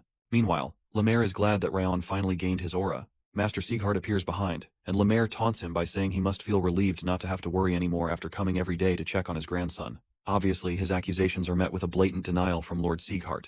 Lemaire ignores his denial, and notes that the size and purity of Rayon's aura is no joke, and it could be because he absorbed all the heat in the kiln. On top of that, the kid was able to use his new aura right away, which shows incredible potential. Apparently there's something else that the Lord noticed, and that is how Rayon took the yoke around his neck and made it his own. At the 5th training grounds, Runan seems to be patiently awaiting Rayon's return with a box of chocolate in her hands. Meanwhile, there's much rumor going around about how Rayon hasn't been able to make his aura for 7 months, and how Lady Marta should take the top title because it seems Rayon isn't as important as he seemed. Runan doesn't like all the rumors she's hearing, and she thinks of a way to help him, also considering her mom's advice to return the favor for people she's thankful to. After much waiting, Rayon returns to the training ground after several months, still having his usual arguments with Wrath about why he couldn't defeat him. To his surprise, the first person he runs into is Runan, who gives him a box full of orb ice cream. Apparently she's worried that he's not been able to cultivate his aura, so she tells him to chin up. While Rayon thanks her for the ice cream from last time, a whiff of a refreshing scent that Runan always picked up from him hits her. The scent seems stronger now and smells nicer, but she doesn't seem to know why. Rayon thanks her for the ice cream once again, and even Wrath is ecstatic about the incredible taste, urging Rayon to devour the other 2 ice creams immediately. To Rayon, that's not a good idea because he considers that she's giving him a snack she really treasures, so he berates Wrath to stop acting like a child. Instead of taking more, he just closes the box, which shocks Runan, who had expected him to take more. When he refuses, she asks him if he feels cheered up, and he affirms, which makes her blush. His response gives her great joy, and she walks away happy, but Rayon is amused by how mysterious she seems sometimes. When the students gather to be addressed, they're told that they're going to switch up the training regimen to something special in a month, since they're all pretty tired of doing nothing but training. Apparently they've been working on the basics and cultivating mana for 7 months, so it's time to start heating up the cores. The declaration elicits surprise from the students, who are surprised that they're doing that so early. Lemaire elaborates and says they'll start sparring next month, and that statement brings much joy to Marta, who had been looking for an excuse to fight all along. Apparently, the outcome of the spar will affect their graduation and they'll be ranked accordingly. Because of this, they're urged to put their all into preparing for the next month. As usual, Marta rudely interrupts and asks what they'll do about their friend, who still can't make an aura and has fallen completely behind, referring to Rayon. As the students begin to murmur, Lemaire quiets them down by informing them that this friend has fortunately been able to make an aura, much to Marta's dismay. The information surprises her, and she wonders when he was able to make one. Although stunned, she turns around and taunts him for taking so long to create his aura. She reminds him how she told him that she doesn't take orders from anyone weaker than her when they first met. Apparently, she's been pretty patient to let him wear a title he doesn't deserve, but all of that will change because she plans to end him when they get a chance to spar. Warren's hand creates a dividing line between Marta and Rayon. He asks her to step back because there's no honor in planning to spar with him in a month's time, when it hasn't even been a full day since he acquired his aura. In response, Marta makes a derisive comment about Warren's views about honor, stating that honor is given to those who deserve it, especially since the other loser picked up their aura within a month. But it took their valedictorian over half a year. More murmuring continues as she states that 7 months was enough to make an aura with a high-ranking technique, which just proves that Rayon doesn't have a talent for this. She tells everyone that a warrior who can't use an aura will never be famous, no matter how talented he is in swordsmanship. She even speculates that the reason the instructor suggested a spar is because he wants to create a new ranking because the old one was faulty, but Lemaire doesn't give a direct response. To Marta, Rayon has held onto the title of the top trainee for quite a while, considering his skill level, and it's time for him to step down. To pick up from where they left off, She suggests that the winner of the spar can have the position of the top trainee, but Rayon passes on her suggestion. Rayon says it's not possible for one to sit at a gambling table with no money, so there's no point for him to put his position on the line when she isn't offering something of matching value. Instead of conceding, she states that he seems to be under the impression that anyone here is on the same level as he is, but Rayon asks her if she's scared. His words rile her up, so she decides to play his game since it's the last one he'll get to play. To get him to bet, she offers up a 9 Blossoms pill her father gave her, which is an elixir that augments your physique and aura if he wins. Her offer brings a smile across Rayon's face, and he reminds Wrath how he told him that he'd show him something more exciting by getting something from Marta. A month later, the time for their sparring comes, and Marta is glad she can finally repay the favor. Apparently she's never been hit before, not even in the back alleys, and the time when Rayon hit her was the first time someone succeeded. 8 months later, she finally has the opportunity to pay him back for that humiliation. Since Rayon has only learned to use his aura for a month now, she's certain that sparring him will be a walk in the park since she's been using her aura for 3 years. It's clear that he's a twerp that has no potential, but she recalls that she still has to ensure he gets stronger fast, because there's someone she has to rescue. As she steps out with the certainty that today is Rayon's end. On the day of the match, the other kids are told to watch the fight, as that can be helpful for their sparring and help them plan their own sparring. The first set of people to be called up are Warren and Dorian, but Dorian immediately forfeits even before they start, which surprises Lemaire. His excuse is that he doesn't feel very good because he's feeling very sick and didn't get a wink of sleep. Wrath, grumpy as usual, says Dorian's head would be rolling on the floor right now if he were his subordinate. It's quite clear to Lemaire that Dorian is making things up, so he urges him to try it out because he's still going to get something out of it even if he loses. The sword fight soon ends, as Dorian ends up on the ground and he surrenders. Meanwhile, Lemaire points out that Warren still doesn't have his emotions under control, and would have won the fight within 5 moves if he fought properly. Warren, on the other hand, expresses his frustration with Dorian, who just kept running all through the fight and didn't fight at all. The next people called out are Runan and Crane, the same Crane that had issues with Rayon earlier. When the fight begins, Crane quickly goes in for the first attack, which Runan doesn't dodge but just counterattacks with her own sword. Her counterattack causes his sword to fly out of his hands, shocking him. Before the fight can go any further, Lemaire stops the fight and gives some assessment. He points out how Crane is too tense and needs more flexibility when holding his sword. Runan, on the other hand, had a great counterattack, but didn't allow her aura to reach the end of her sword. The next set of people are called out, and the last set to be called out is Rayon and Marta. On the field, both fighters hit swords against each other in a frenzied fight. In a calculated attack, Marta aims her next attack at Rayon's face, which he easily blocks with a counterattack. Playing on the offense, she goes in for yet another attack, which Rayon counterattacks, much to her shock. After almost being hit by one of his counterattacks, she finally moves backward and expresses how she didn't expect him to counter all her blows, which makes her admit he has some skill in swordsmanship. However, because of his weak aura, she activates her aura and tells him she's going to put him in his place. As she goes in for the kill one more time, lunging toward Rayon head-on, she moves in close enough to land a final hit that'll knock him out. Her body has been watching her moves, so he quickly blocks that attack as usual, but the strength of the attack seems a bit more intense. Because he just keeps blocking her attacks, Marta taunts him by asking how much longer he can keep blocking, because using auras requires even more innate talent than swordsmanship.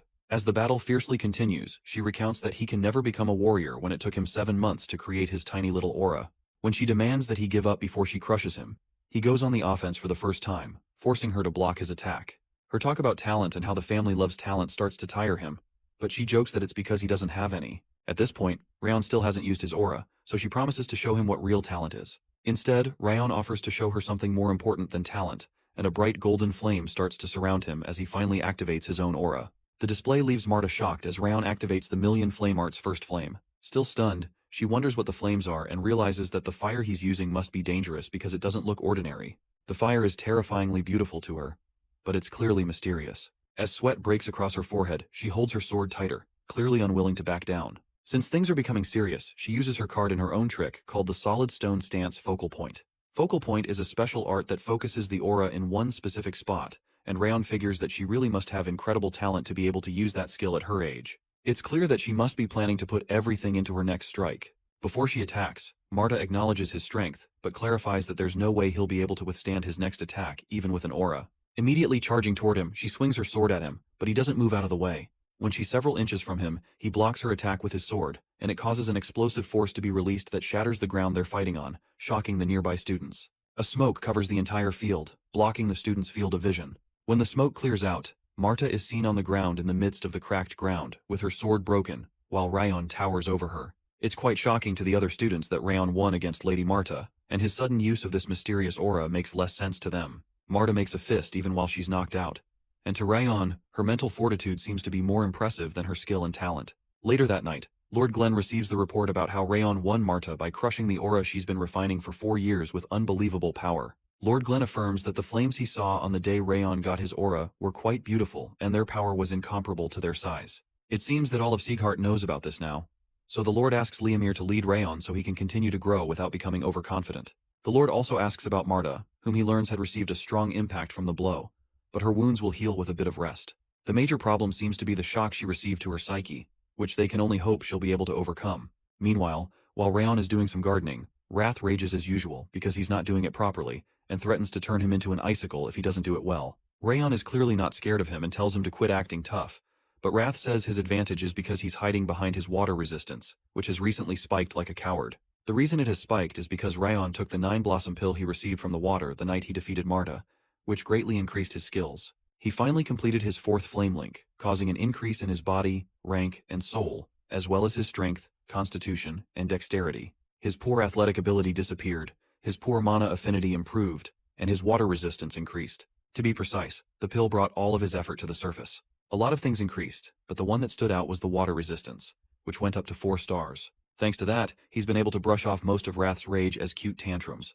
Today is his last day off, so he decided to come home to check on the flowers and take a break. While he's working, Wrath continues to mouth curses and correct him about the right way to thin the soil. As Wrath continues to complain that he should use his hand instead of a spade to ensure the nutrient-rich dirt reaches the flower, it makes Rayon wonder how he knows so much.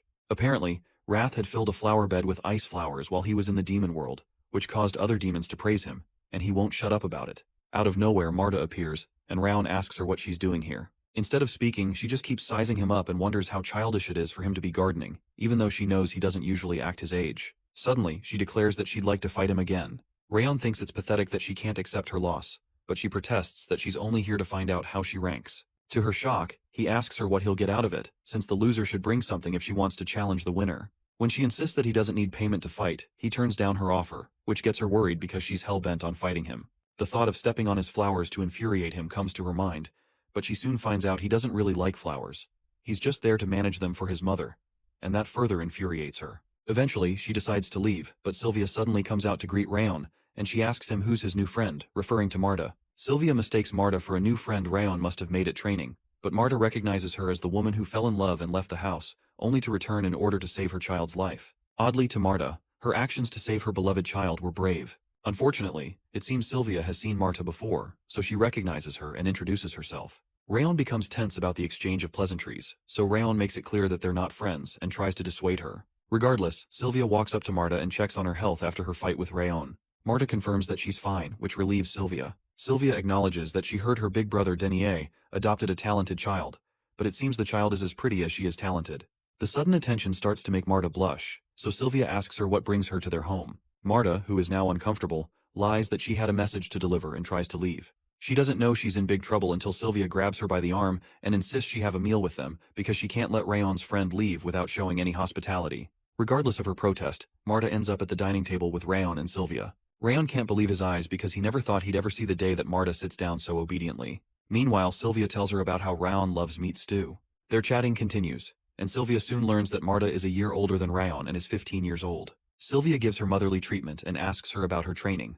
While Marta eats, Sylvia tells her that the quality of their meat isn't as good as the main house, and may be a little tough, so she pats her and tells her to eat slowly so she doesn't get a stomachache. Those words from Sylvia remind Marta of something her mother used to say to her when she was much younger. After she's done eating, she thanks Sylvia for the delicious meal and proceeds to leave. Sylvia, who is glad she enjoyed the food, professes that she hopes that she and Rayon stay good friends. Meanwhile, Rayon still can't understand why Marta is acting so calmly when she had just come to pick a fight with him moments ago, and he's certain she must have hit her head. As Marta heads home, it's clear to her that Rayon must probably think she's lost her mind. The reason she acted the way she did, though, was because Sylvia reminded her of her mother, and she couldn't push her away. Eating with Sylvia was like the times when she used to eat with her mom. Marta had made a promise to herself after her mom was kidnapped by some witch-blood church bastards, and she got adopted by Denier that she would never lose until she found her again. She's been able to keep that promise all this time and never lost a single fight until she lost to Rayon. The Siegharts adopted her because of her potential, and they just might kick her out if she loses this severely. Even though her father, Denier, is a gentleman, she wonders if that's all a facade, and she'll lose her only hope of finding her mother again. Pain courses through her body as she thinks about how she never should have lost to Rayon.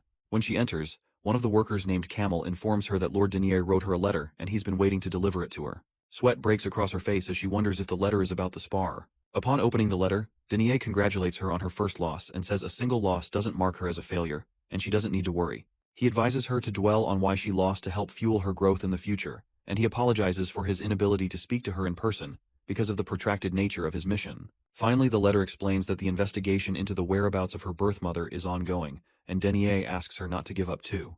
In response, Marta asks Camel to help tell her father that she's really grateful for his message. As she moves inside, she considers her dramatic loss to Rayon. As she cuts her hair, she decides not to acknowledge her defeat and move forward because she can't bring shame to her father. In her mind, she'll be stuck at this point if she overlooks this, and won't be able to look her father in the eye anymore when he trusts her so much. She decides it's time to let her pathetic past go and start over from the basics to move forward and become stronger. The next day, at the training center, the student seems surprised by Marta's behavioral change when she suddenly goes to meet Rayon to tell him that instead of giving a half-hearted apology for always picking fights with him, she'll follow her own words that the losers would have to follow the winner's orders. She leaves Rayon stunned because he didn't expect her to follow through with her words. He wonders if Marta has also changed in a short period of time since she's shown a greater display of maturity than one would expect at her age. When he notices her kick Dorian for getting in her way, it's clear that she's only changed towards him, and not others. Soon after, the new year comes, and a lot changes in subtle ways. Contrary to everyone's expectations, Marta continued to listen to Rayon, and only him. Warren learned how to lead the trainees in a far calmer and level-headed manner, and Runan's sword grew sharper and more precise. Meanwhile, Rayon continued to train like his life depended on it. In one of their practices, Rayon does the new riverwalk technique so well that the students are shocked that he's already mastered it when it's been a few hours since they started learning it. His speed intrigued Lemaire so much so that he had to report the situation to Master Glenn. It seems to him that Rayon mastered the technique through visualization, which is quite unbelievable. Lemaire's continual rambling ticks off Lord Glenn, and he asks if he's his butler, and why he always talks about Rayon every time they meet. Lemaire doesn't take his comment to heart because he's certain that Lord Glenn is also interested in the stories. From the top of the mountain, the frantic movement of many of the staff of the main house is evident, which makes Lemaire wonder if they're preparing for something. Lord Glenn informs him that some envoys from the Kingdom of Owen are expected in a few days, and that's what they're preparing for. The Kingdom of Owen is a member of the Six Lords, located at the center of the continent, and one of the few powers maintaining a close relationship with the Syaghearts, who are known for isolating themselves. It is a kingdom of knights that values warriors and sword arts. The representative of the incoming envoy is supposed to be the third prince, but in reality, it will be a man called Duke Tartan, whom Lemaire recognizes as a psycho. Lord Glenn instructs Lemaire that the trainees in all the training grounds have to maintain a sense of order, because the third prince will be accompanied by Owen's knights in training, and they would want to observe the trainees and instructors. Based on this, the Syaghearts can't be seen behaving disgracefully. This piques Lemaire's interest because the third prince of Owen is apparently around the same age as Rayon, and he considers that this could really be an entertaining sight. His odd expression makes Lord Glenn worry that he's scheming something, but he can't place his finger on it. When Lemaire returns, he informs the trainees that they're going to be having sparring sessions with the knights in training from the Kingdom of Owen, in the presence of the third prince that same day. The trainees are shaken by the sudden information, but Lemaire reminds them that a warrior must be ready to swing his sword even if they just rolled out of bed. As the students murmur between one another, it's revealed that the Prince of Owen was supposed to go to the 6 training grounds and not to theirs, and they wonder why there's a sudden change. Apparently, a while back, Lemaire had secretly gone to meet the third prince after he had undertaken an unimpressive journey to the 6th training grounds, and he suggested that he come to the 5th training grounds if he has the time, promising to show him the real deal. It's clear that Lemaire had intentionally informed them the same day of the competition. Shortly after, Prince Owen and his knights in training step into the training ground, and the third prince, Greer du Owen, introduces himself to the trainees. As Rayon spots Greer, he's intrigued by how strong his force is for his age, and how incredible his presence is just from a glance. Lemaire, who is clearly trying to pin Rayon to fight against Greer, asks him if he's willing to spar with the prince. Meanwhile, Rayon figures that going against the prince might be a good way to test out the coordination between the riverwalk technique they just learned and their ignition sword arts. Rayon promptly agrees, which gladdens Lemaire, who dispatches 20 trainees from their end who would like to fight. Before they fight, Lemaire also informs the boys that he has bet his entire salary on them winning, so they better win or prepare to die if they lose. The students are shaken, but eventually gather to fight under Rayon's leadership.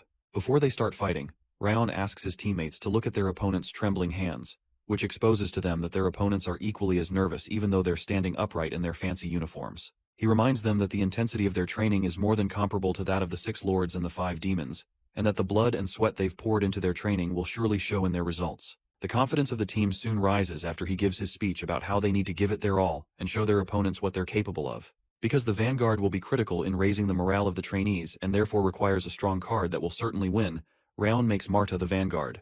When the vanguard of the other team comes out, the trainees wonder if he's really their age because of his size. Marta, on the other hand, stands in front of him unfazed. The other vanguard introduces himself as Tars and comments on how Marta has honed her juvenile form to its limits, and wishes her a good fight. The gap in their physiques makes the other teammates wonder if Marta can really win against an opponent that size. But Marta, who is always cocky, informs Tars to stop with all the bull because she's going to win anyway. The fight soon begins, and Greer is surprised that Marta is able to overwhelm Tars in terms of strength despite her smaller frame. It's clear that the warriors of the 5th training ground are undeniably strong as they begin the Sieghart name, and they're powerful enough to be comparable to Kingdom Owen's knights. Compared to the 6th training ground, which was pretty disappointing, the trainees are clearly the real deal. Meanwhile, Duke Tartan asks Lemaire if this was his goal when he abruptly showed up at His Highness's lodgings yesterday and invited him to the 5th training round.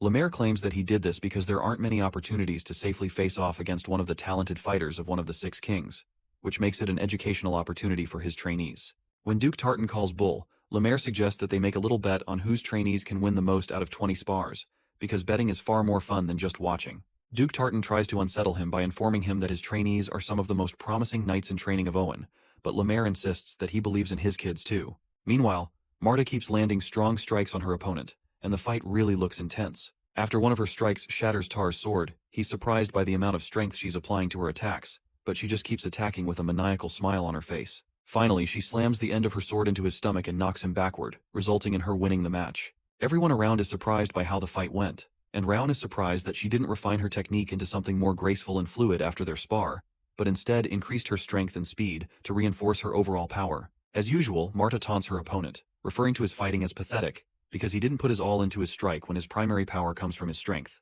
While Raon finds the fight entertaining, Wrath finds it quite boring and claims that the sparring of younger demons in the demon realm was more flawless than this. Before he can finish speaking, Raon shuts him up by hitting the bracelet so he doesn't ruin all the fun. After a couple of spars, the 18th spar is between Runan and Adelia. Once the two ladies reach the fighting field, Adelia expresses her disdain for Runan's vacant eyes. She soon activates her fiery aura, while Runan activates an ice-blue aura.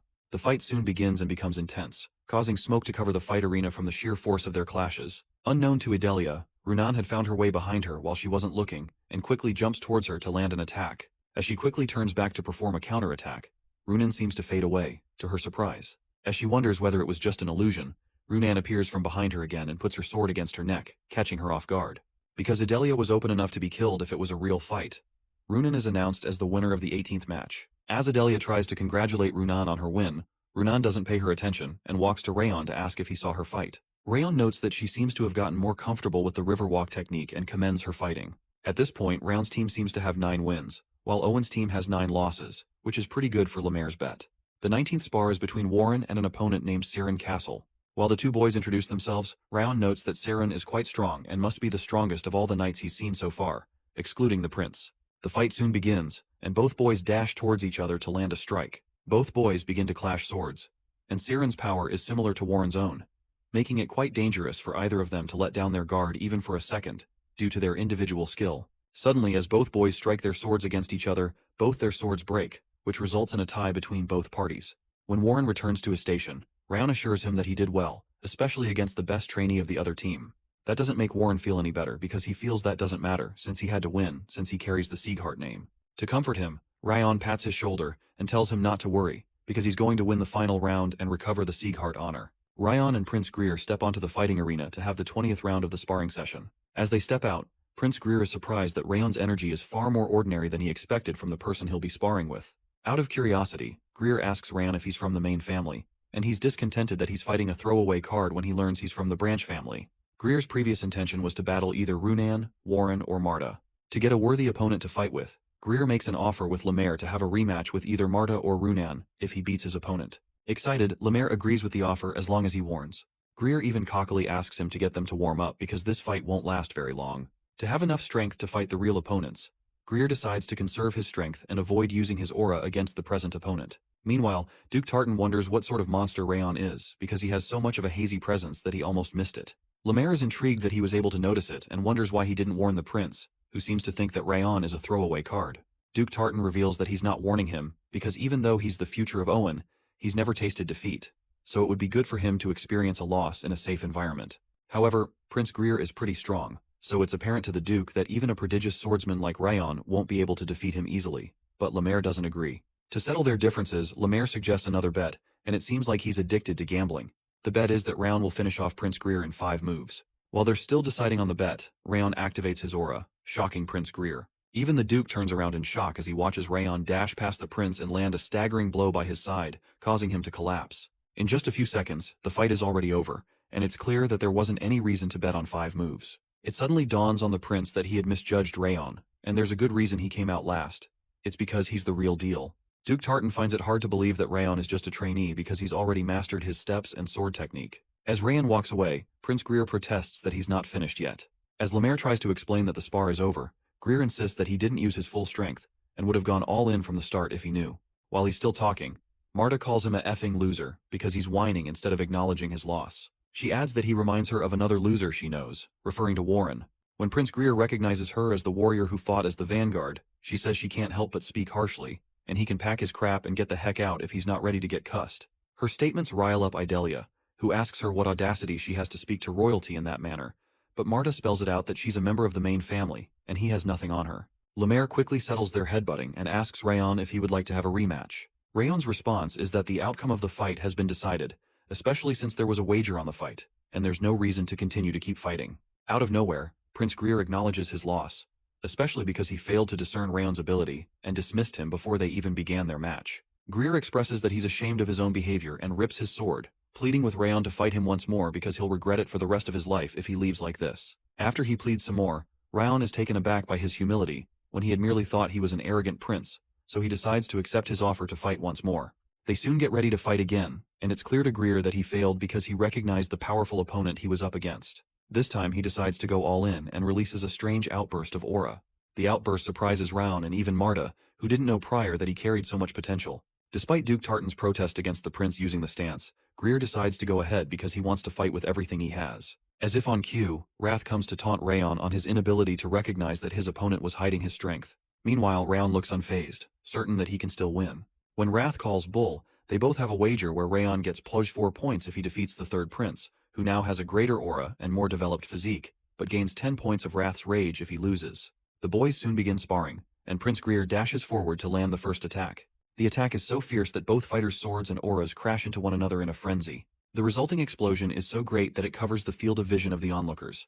The fight continues fiercely, and it dawns on the prince that Rayon is not losing any ground even though he's fighting him with his full strength. Eventually, he decides to put all his energy into one defining strike, and starts to draw all his energy into his sword. Rayon immediately recognizes the technique as the Perez sword technique that's only passed down to the future of the Kingdom of Owen. From the energy emanating from Greer, it's clear that it's his finishing move, and he must be planning everything into his next strike. Because he's also stubborn, Rayon decides to meet him fire for fire. So far, Rayon has managed to memorize all the moves that the prince has performed. He decides to use the Million Flames Art's first technique, the spin step, which surprises Prince Greer. The fiery golden aura makes Greer quickly respond before he's hit. Both fighters advance toward each other, one with a fiery aura and another with an ice-like force. As they reach the middle of the field, their swords and auras clash. Somehow Greer manages to push his opponent's aura back, and he's certain that he's stronger. Rayon, on the other hand, seems to be having a harder time with this next round. Regardless, he doesn't give up and pushes back with another loud strike. The strike is so strong that Greer's sword shatters upon impact. To his dismay, even his aura is pushed back, and Rayon dashes behind him and lands his strike. Once again, the prince crashes to his knees, and Rayon is announced as the winner. In his crouched position, the prince can't believe his eyes because he was certain that he had the advantage in strength and speed. Oddly, with a smile on his face, he realizes that Rayon must have a step technique to be able to counter his aura. This loss makes Prince Greer realize that the saying that the world is vast is a true one. He walks up to Rayon and thanks him for helping him learn so much from their second match, and acknowledges his loss this time. Rayon responds warmly, stating that he's also learned a lot too, and Prince Greer apologizes for being dismissive at first. When Greer learns that he's only 14 years old, it amuses him that he lost in technique and attitude to a swordsman younger than he is. Out of nowhere, Prince Greer hands Rayon the golden medallion around his neck. Rayon is hesitant to receive it, but the prince insists, explaining that this is proof that he will grant any request that he makes of him, regardless of what it may be. Rayon wonders why the prince would give him something so valuable, and Greer explains that the match helped him get his mind clearer and has brought him to a realization. It makes him fortunate to lose to a swordsman like him. As Prince Greer leaves, he wishes Rayon good luck and says he'll enjoy working towards being as good as he is. Since they were defeated, Greer informs Lemaire that the wager goes to him as discussed. Meanwhile, in Rayon's past life, it was expected of him to complete his missions without receiving anything in return, and it's a bit abnormal for him to receive things like this. It's clear that his new life won't be going the way he predicted either. Later that day, Prince Greer shares the lessons he learned from the spar with Lord Glenn. Apparently, he had thought of himself to be at the pinnacle, but Raon has helped him rethink his assumption because Raon was the image of a fully fledged warrior. Even though the prince had visited 3 of the 6 lords and took part in sparring, he's never seen a trainee on the level of Raon, and he had much to learn from him. In fact, he plans to quickly return to the kingdom of Owen to put to work the lessons he learned from the spars. His words intrigue Lord Glenn, who eventually asks him to inform the king of Owen that he received the letter that was sent by his hand. Shortly after, the prince and his envoy return to their kingdom. On their way, Duke Tartan refers to how Prince Greer used the power that he had hidden, as well as how the Perry's sword art may have been a bit excessive for the situation, because it would have been better to keep some of it hidden. Oddly, the prince agrees, and Tartan also disagrees with the fact that he gave Raon the token. Prince Greer doesn't agree with that part, especially because Raon was very gracious to him even after he had rudely dismissed him, and it was necessary to reciprocate such courtesy. Pointing out Raon's display, which was on the level of a special technique, the prince reveals that his gift was an investment of sorts. The surprised Duke asks him what he means by an investment, and the prince points out that Raon will surely become a warrior whose name will be known throughout the continent if he can display this level of power and fortitude at such a young age, even if he's a member of the Branch family. From the prince's point of view, making a connection with someone like that could serve favorably in the future, and the young prince's ability to see so far ahead in the future in such a short time intrigues Duke Tartan.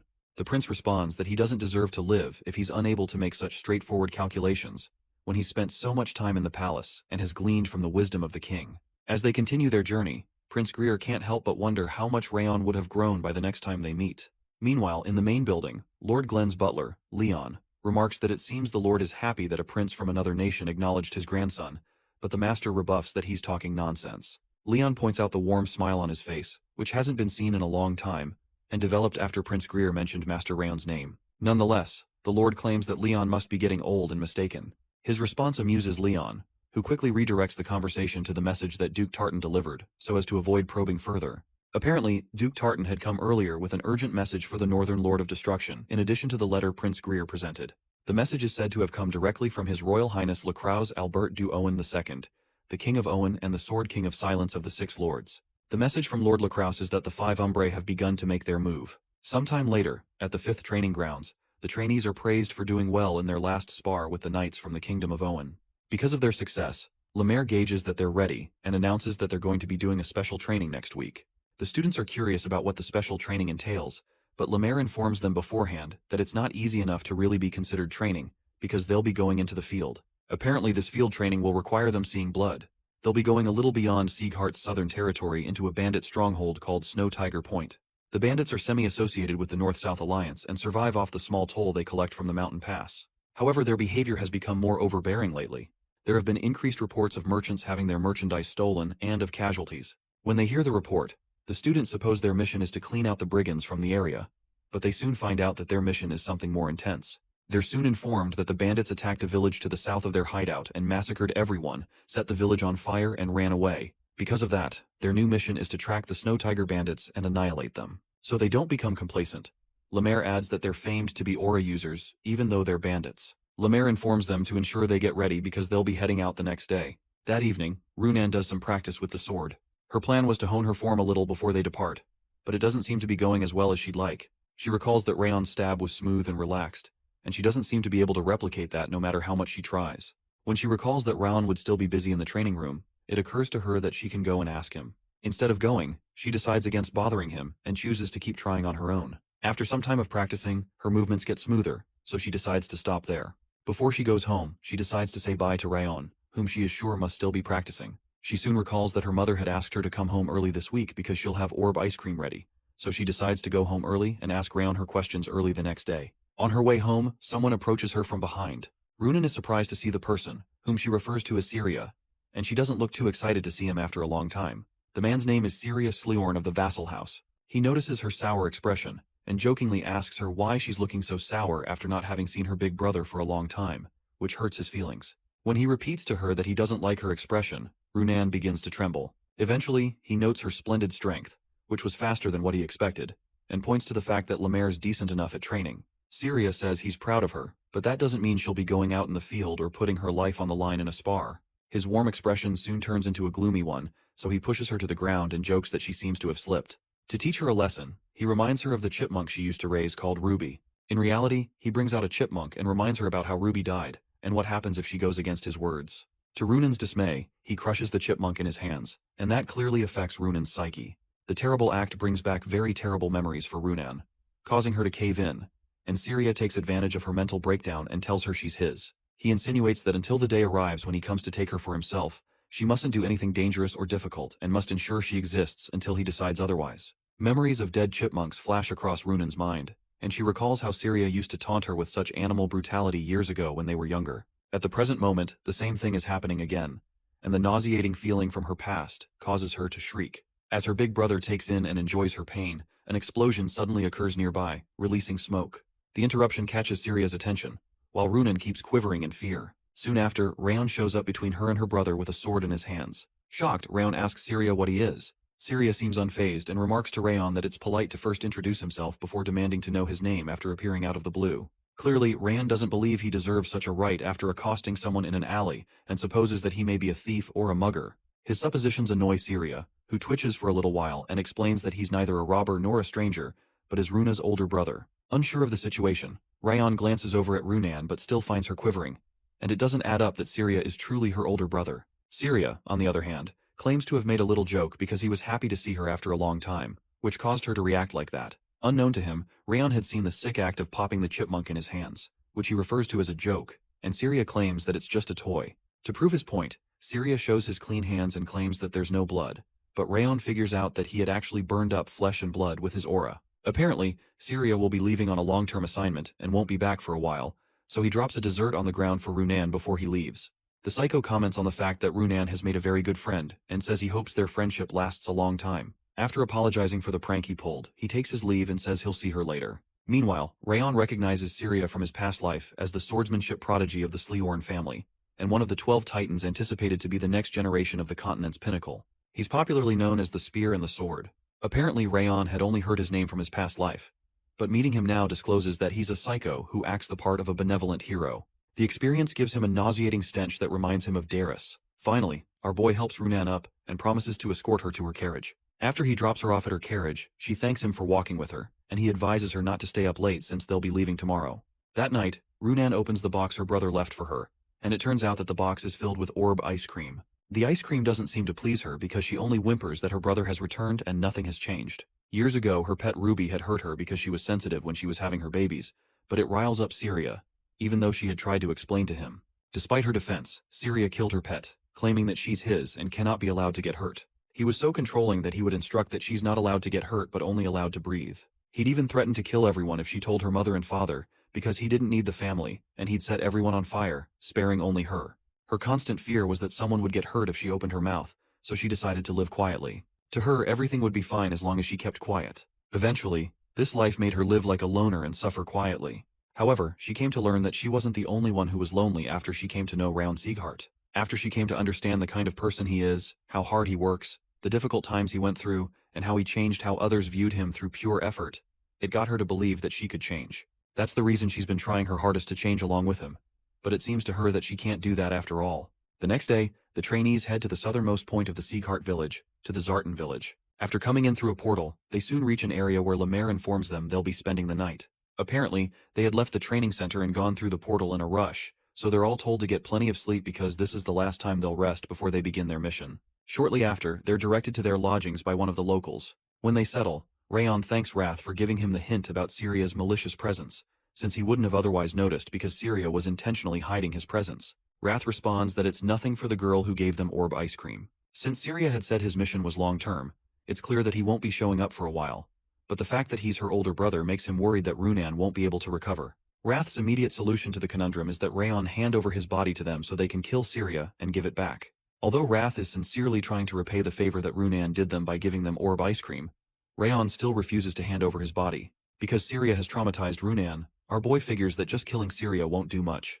Runan was the first in either of his lives put together to treat him with thoughtful consideration, so he's ready to kill Syria himself if anything happens to her. On the second day since leaving the Sieghart territory, the team arrives on the site that the Snow Tiger bandits attacked. The kids are horrified by the scenery of burnt dead bodies littered all over the place, and they can't stomach the thought that someone would do such a thing to innocent folks. It's an abominable sight, and even the strongest among them, like Warren, look gloomy. Apparently the bandits slit their victim's throat before burning them alive. However, Ryan seems to notice that Marta isn't reacting to the dead bodies like everyone else, and it's either she's seen a lot of corpses, or she's killed someone firsthand. Suddenly Ryan realizes that Runan is nowhere to be found. Meanwhile, she's in another part of the site staring at the dead body, trying to stifle the urge to vomit due to the sight. On the other side, Lemaire rounds up the boys and reminds them that the bastards who call themselves snow tigers did this. He had especially let them see the sight so they don't let their guard down when they go toe-to-toe with them. The kids are also given a silent whistle that doesn't make a noise when blown into, but can be detected by their instructors, who will come to help them out of any danger they're in upon hearing the sound.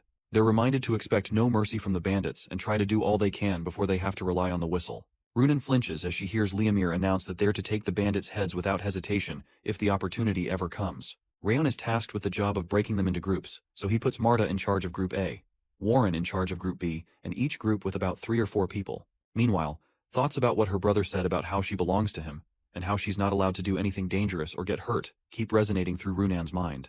His threat has always been that anything that dares to hurt her will die at his hand, and the thought of defying him to go into this mission starts to mess with her. Rayon soon comes to draw her out of her deep thoughts so they can group up together, and she hesitantly agrees. Rayon considers advancing up to the peak of Mount Luton, which gives a clear view of the land below because of its elevation, and makes it easy to retreat or hide, making it an ideal location for the bandits to hide. But he knows they probably won't be hiding there because it's so ideal, and there's no way they picked such an obvious place when they know they're being hunted on such a large scale. Considering that, it leaves the hills right behind them, and he chooses that spot as the place for him and Runan to go, instead of heading into the forests like the other groups. Her sudden propensity to become easily startled worries Rayon, so Wrath suggests that he say something to her. Rayon, on the other hand, doesn't know what to say to her, especially because it's a family matter, and he's yet to even clarify how he feels about having a mother in the new life, not to mention interfering in another person's family. Regardless, he plans to find an opportunity to resolve what Syria did to Runan, even though it's going to be hard to find such an opportunity. After they make their way up the hills, they find another forest between the hills that can't be seen from the outside, just like Rayon had suspected, and it seems like someone had intentionally made it difficult to find signs of life. It would have been harder to notice if Rayon was a newbie, but it's clear that they don't stand a chance since he basically tracked down people for a living. The bandits' ploy to hide themselves may work on a hunter or an ordinary tracker, but Rayon senses that the Snow Tiger bandits' hideout is nearby. As the two of them advance forward, they run into some traps and several footprints far into the hills, expecting that no one would come so far in to look for them after they cleaned up their tracks in the outskirts. Their only mistake was that they looked down on the type of people they expected to be sent to come looking for them. Right in front of them is the entrance of their hideout. In front of the cave, they spot a detained child that looks like a hostage, standing with 2 well-built guards. The 2 guards seem to be low-ranked because they don't seem to have any aura, but there's a stronger guard with him, while the rest of the bandits must be inside the cave. At this rate, there could be about 20 bandits inside the cave, so Rayon considers retreating to blow the whistle so they can surprise them after they regroup. However, because the child with the guards doesn't look so well, and he looks like he's going to die of hypothermia, it seems like he won't last until they come back with reinforcements. Rayon decides that the best course of action is to rescue the hostage and take care of the guards in front quietly. When Runan hesitates, Rayon tries to get her to focus on him, and he assures her that they can rescue the child. But he needs her help. The plan is for her to silence the area with her mana when he gives the signal, while he takes care of the rest. Runan still seems distracted, wondering if it's possible for her to change, but she decides to give this a shot. They wait for a while until the guards become tired and distracted. Then Rayon gives the signal, and Runan steps out in front of them to silence the area using mana. While the guards are confused about who she is, she uses her aura dispersion and silences every voice around them. The guards soon realize that their voices aren't going far, and they wonder what someone using aura is looking for in the hideout. Spotting his opening, Rayon dashes towards the 2 guards in front before the more skilled swordsman among them can react. With one strike, he kills the first 2 and moves past them. One thing he doesn't account for is that Runan still can't handle the sight of gore. The sight of the guards being killed triggers the memories of how her brother used to brutalize her pets when she was much younger, and it causes her to scream, breaking the sound barrier. Things aren't looking well because the sound barrier has been shattered. Runan is basically a broccoli, still horrified from the sight, and they're about to be discovered. In a split second, the swordsman goes for Runan's head, clearly because she looks like the weaker one, and Rayon is left to fight on his own. Before he can reach her, Rayon manages to reach him and push him to the ground. He threatens to pluck out a bone every time he speaks out of turn, and demands that he answers the questions he asks him. Suddenly, Rayon notices the sound barrier is back up, and he glances back at Runan, who is still trembling with fear, and he's proud that she's able to stick to the mission, even though she was struck by crippling fear. As Runan rescues the little boy, Rayon confirms that they're indeed the Snow Tiger bandit and learns there are about 39 of them, with a few others deep in the forest. True to his suspicions, he also learns that they have one other hostage inside the cave. The little boy they rescued suddenly reveals that the other hostage in the cave is his little sister, and he begs them to save her. Touched with compassion, Runan promises him they'll save his sister. Meanwhile, Rayon doesn't think it's wise to make such big promises when they're clearly outnumbered. When Runan suggests they call for backup, Rayon agrees, and she blows the silent whistle. True to what Lemaire had said, the whistle is so silent that even Rayon can't hear it. The only problem is that someone in the cave hears it and alerts the others that their pursuers are here to get them. Rayon is surprised that someone far inside the cave can pick up the sound when he couldn't hear it from nearby. Not long after, several armed men come out of the cave and wonder what little kids like them are looking for so far away. To stop the men from launching an attack, our boy quickly holds the man he was questioning hostage. The men who picked up the sound, who appear to be their leader, ask Rayon who he called with the silenced whistle. Rayon doesn't give him any answer, but insists that he wants to exchange hostages. He asks for the little girl in exchange for the girl they're holding, but the man laughs, expressing that he doesn't care what happens to the person with them since he's not worth much, unlike the hostage with them. The bandit leader threatens him to put down his sword if he doesn't want the little girl's head on the ground, and it seems like the kids are backed into a corner. When Rayon realizes they're trying to play with him, he asks Runan to turn around so she doesn't see what he's about to do and to only move at his signal. Suddenly Rayon slits the throat of the guy he's holding and spills the blood on their faces. The men don't expect the sudden turn of events, and before they can respond, Rayon throws his sword past them and towards the guy holding the little girl. As the sword pierces through his chest, our boy quickly signals to Runan to activate a snow mist using her aura. As Runan quickly creates the mist, a snow-filled mist covers up the entire area and obscures their field of vision. As the men scurry around to see through the mist, Rayon quickly finds the little girl and carries her to safety. After the mist clears shortly, the men realize that the little girl and the kids are missing. The bandits are desperate to find the little girl, so they frantically look around, with the intent to kill on sight. Meanwhile, in some other part of the hill, Rayon and Runan carry the kids to safety. The kids soon pass out due to the cold, making it hard for them to escape. Also, there's a large chance that the bad guys won't be there if they leave and will go attack another village. So Rayon decides that it's better if they deal with them right there. He asks Runan to stay back to protect the kids, but she's disturbed by the fact that he sustained a bleeding cut on his arm. As usual, he acts macho and says he'll be right back, but he feels someone holding him back by his cloth. It turns out to be Runan, who pleads that he doesn't go because it's dangerous to fight while injured. She pleads that they should wait for the instructors, who must be on their way after hearing their whistle, and Rayon realizes she's scared. He empathizes with her fear, but he explains that it's much worse to be so scared that they can't do anything. He reminds her that those bastards have committed a terrible crime, and they owe it to every victim of the village, even to those who tried to defend their village and protect their loved ones to the end, to do something. Another thing he reminds her of is that they still have a few people alive to protect. Finally, he finds an opening to talk about her traumatic experience with her brother. Acknowledging that he doesn't really know what her brother did to her, he explains that the more she fears her brother, the greater the fear will become, and that fear will drag her around forever if she keeps running away. She listens quietly, as he makes her understand that she's the only one who can protect herself and the ones she loves. Rayon lets her know that where she goes from here lies in her hands, and hands her something he had kept in his coat. As she watches him walk away towards the bandit hideout, tears fill her eyes as she thinks about the things he said. She really does want to change and escape the grip of this fear. She really doesn't want to be entangled in her past any longer, and she wants to protect what's precious to her.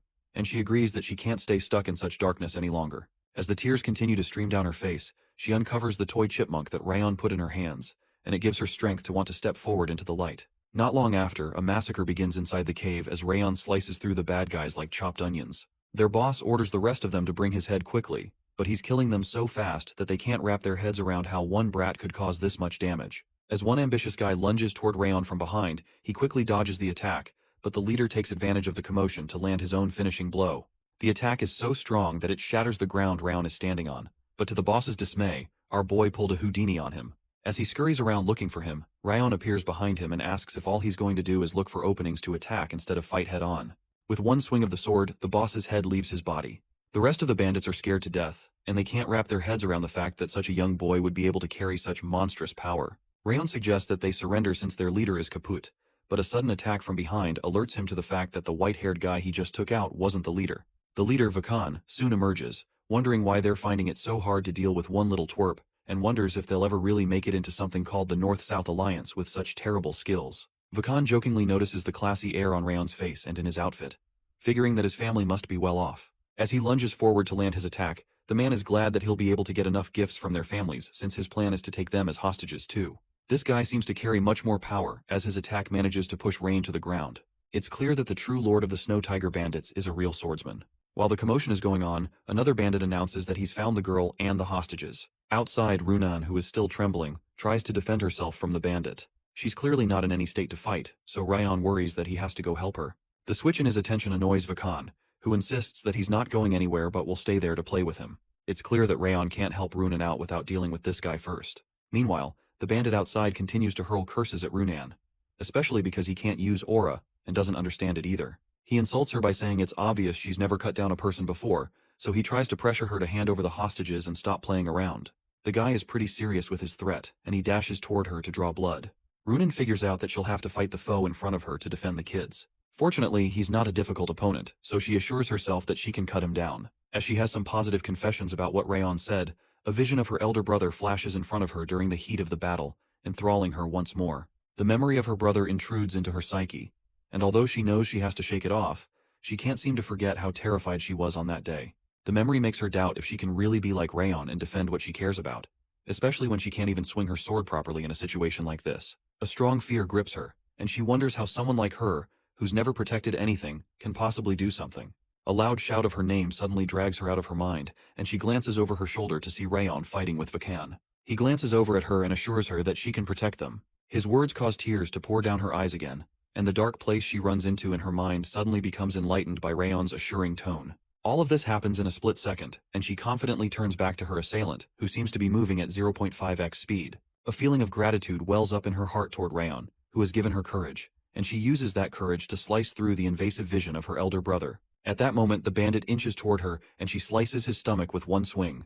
Inside of her, she's eternally grateful to Rayon for believing in her. Meanwhile, Vakan is surprised that his man was easily defeated by a twerp like that, and he complains that there's no decent fighter among them. Him calling Runan a twerp annoys Rayon, who responds negatively and informs him that Runan overcame her difficult past with her own two hands, which means she has a stronger and purer heart than anyone. He takes the chance to activate his Million Flames art, and he dashes past the man and cuts him, using a move known as the Flower Rain. After they take out their enemies, Rayon decides to check around to see if there are any more traps in the area before the instructors show up.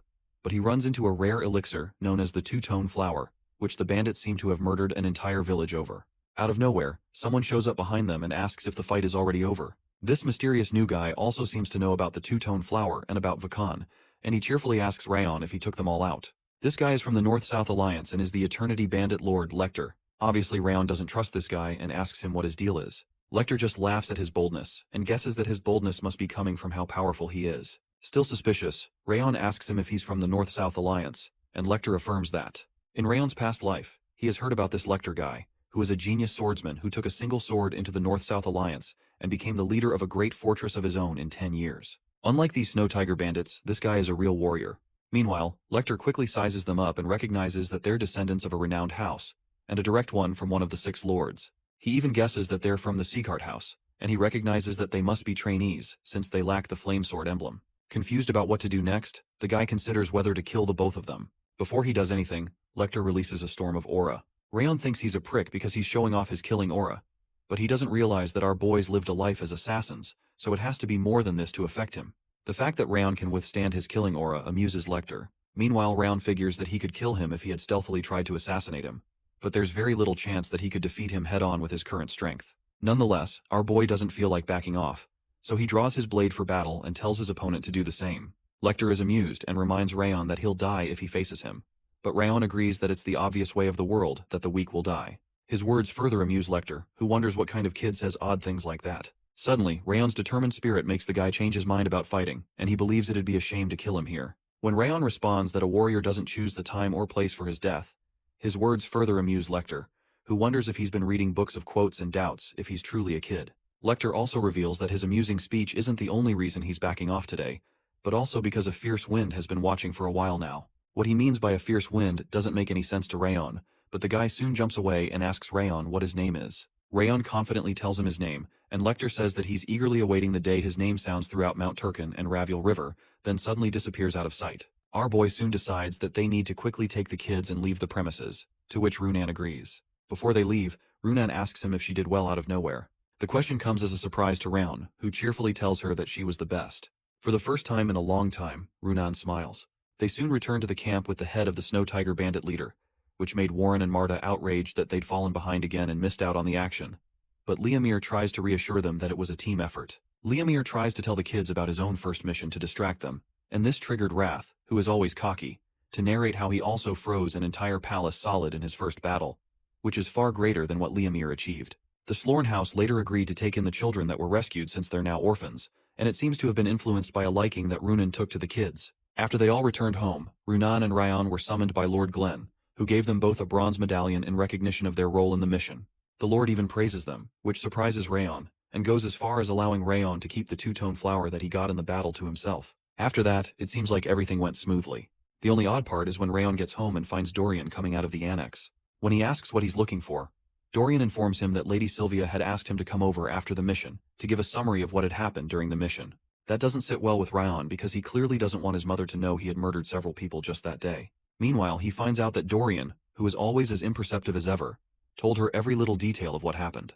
When he steps in, he's met by Helen and his frantic mother, so he begins to stammer to defend himself before they say anything, because he's certain that he won't hear the last of it if his mother knows that he went out and killed the bandits on his own.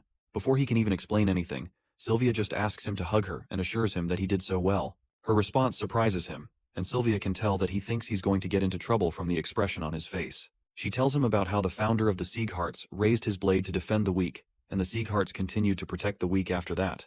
Apparently, Sylvia's goal used to be to become a swordsman with the mindset of the original Sieghearts, so she explains that she would never scold him for risking his life to rescue hostages. Much to Rayon's surprise, the two ladies express how proud they were after hearing the story, and Helen even announces that she'll brag about it in the main house. Their response still doesn't make any sense to Rayon, and he just sums it all up to the complications of human emotion. Regardless, he plans to tear Dorian a new one for his loud mouth. Meanwhile, at Runan's home, she plays with the doll that Rayon had given her on the battlefield, and the memory tied to it amuses her. All that goes through her mind is how she's going to thank Rayon for what he did for her the next time she sees him. At the training center, Liamir reminisces on the events of the day, and it turns out that he had hidden behind the boulder during Rayon's altercation with Lecter and had been listening in. The memory causes a smile to develop on his face, especially because it's been a long time since he felt the way he felt about the master. To him, it seems like the seed of the new king has begun to sprout. Sometime later, at the main estate of House Robert, Lord Darris is seen writing in a book. While he's writing, he notices blood leaking out of an open wound in his hand, and wonders why the wound he got from his altercation with Rayon years ago is yet to heal. At this point, it's been 17 years since he took out Rayon. Although he has consumed elixir after elixir of high quality, summoned skilled physicians and renowned priests, no one has still been able to erase the sword mark. For some reason, the wound neither heals nor worsens. It's almost as if the wound remains in the same state as it was first caused, to make him remember the events of that day. It seems to him that Rayon's dead spirit wants to be remembered, but Darris refuses to dwell on the past. In other news, it's only a short time until Darris's life desire becomes realized. Meanwhile, the system notifies Rayon that a strand of the curse of bitter frost has disappeared, and his million flames technique has reached 3 stars, as well as his chill of bitter frost quality. The sense of the snowflower he received during a wager with Wrath has also increased to 3 stars, as has his fire resistance, and he's reached sword expert, even though it's just the beginner level. Some other things that have increased include the speed of his aura usage, all skill stats, his sword arts proficiency, and his walk technique proficiency. It gladdens his heart that he's finally reached the level of expert in his swordsmanship, even though it's at the beginner level. Wrath decides to spoil his show as usual by claiming even swordmasters are mere bugs to him, which is far greater than the lesser sword expert he's achieved. Rayon retorts that it's rare for a 15-year-old to reach expert level, even in the entire continent, but Wrath continues his bad-mouthing about how weakness is considered weakness, regardless of one's age. Surprisingly, Rayon agrees with him completely, and is glad that he at least acknowledges the fact that he's growing, but that just infuriates Wrath further, who claims he'll never acknowledge a mere human. Upon noticing the slight tremor in Wrath's voice, Rayon senses that something is wrong and tries to pry into the spirit's mind, and that kind of insolence still makes Wrath mad because he's offended that a mere human would try to see through his royalty. When Wrath threatens to devour him as usual, Rayon jokingly reminds him to regain his strength like when he was in the demon world, so he doesn't devour him instead. Talking about Wrath's past triggers another walk down memory lane as Wrath begins to narrate how lesser demons used to come to his castle to start fights. When he realizes where this is going, Rayon quickly exempts himself and goes to stretch. Sometime later, inside the training hall, Lemaire abruptly stops the training for that day because he has to head out, while protesting that they should have 20 extra minutes of training since Lemaire was 20 minutes late that day. Regardless of the accusation, Lemaire dismisses them and offers to do that tomorrow, and that makes Warren see him as an irresponsible elf. After they wrap up, Rayon reminds those on chore duty to begin cleaning up the training room. Shortly after, Dorian, who is on chore duty, prepares to get to work. Marta's appearance soon startles him, making her wonder if he's screaming so badly because he was paired to clean with her. Even though he claims that's not it and it's an honor to clean with her, she's not buying it. After bullying some other kids out of the training hall so she can get to her cleaning duties, it's clear that Rayon is the only one she's well behaved towards. Lemaire appears again and notes the same thing, and he's back because he forgot to tell them something extremely important. When they gather together, the students learn that they've received their second mission, and the entire room goes dead silent. It's been half a year since their first mission, and for Rayon, that's too much time to spend without being assigned another mission. Apparently, it seems that the orcs have appeared in the vicinity of a village called Cebu Village, to the southeast of Sieghart territory, and their mission is to head to Cebu Village and take care of the orcs to keep the village and its residents safe. Some of the trainees are excited by the sound of an orc raid, and they're glad because they can finally put their sword to the test, like they've been waiting for. When Lemaire notices their happiness, he explains that they shouldn't be so hasty because their instructors won't be joining them this time, and they'll be heading to Cebu Village alone, and must work together to complete the mission.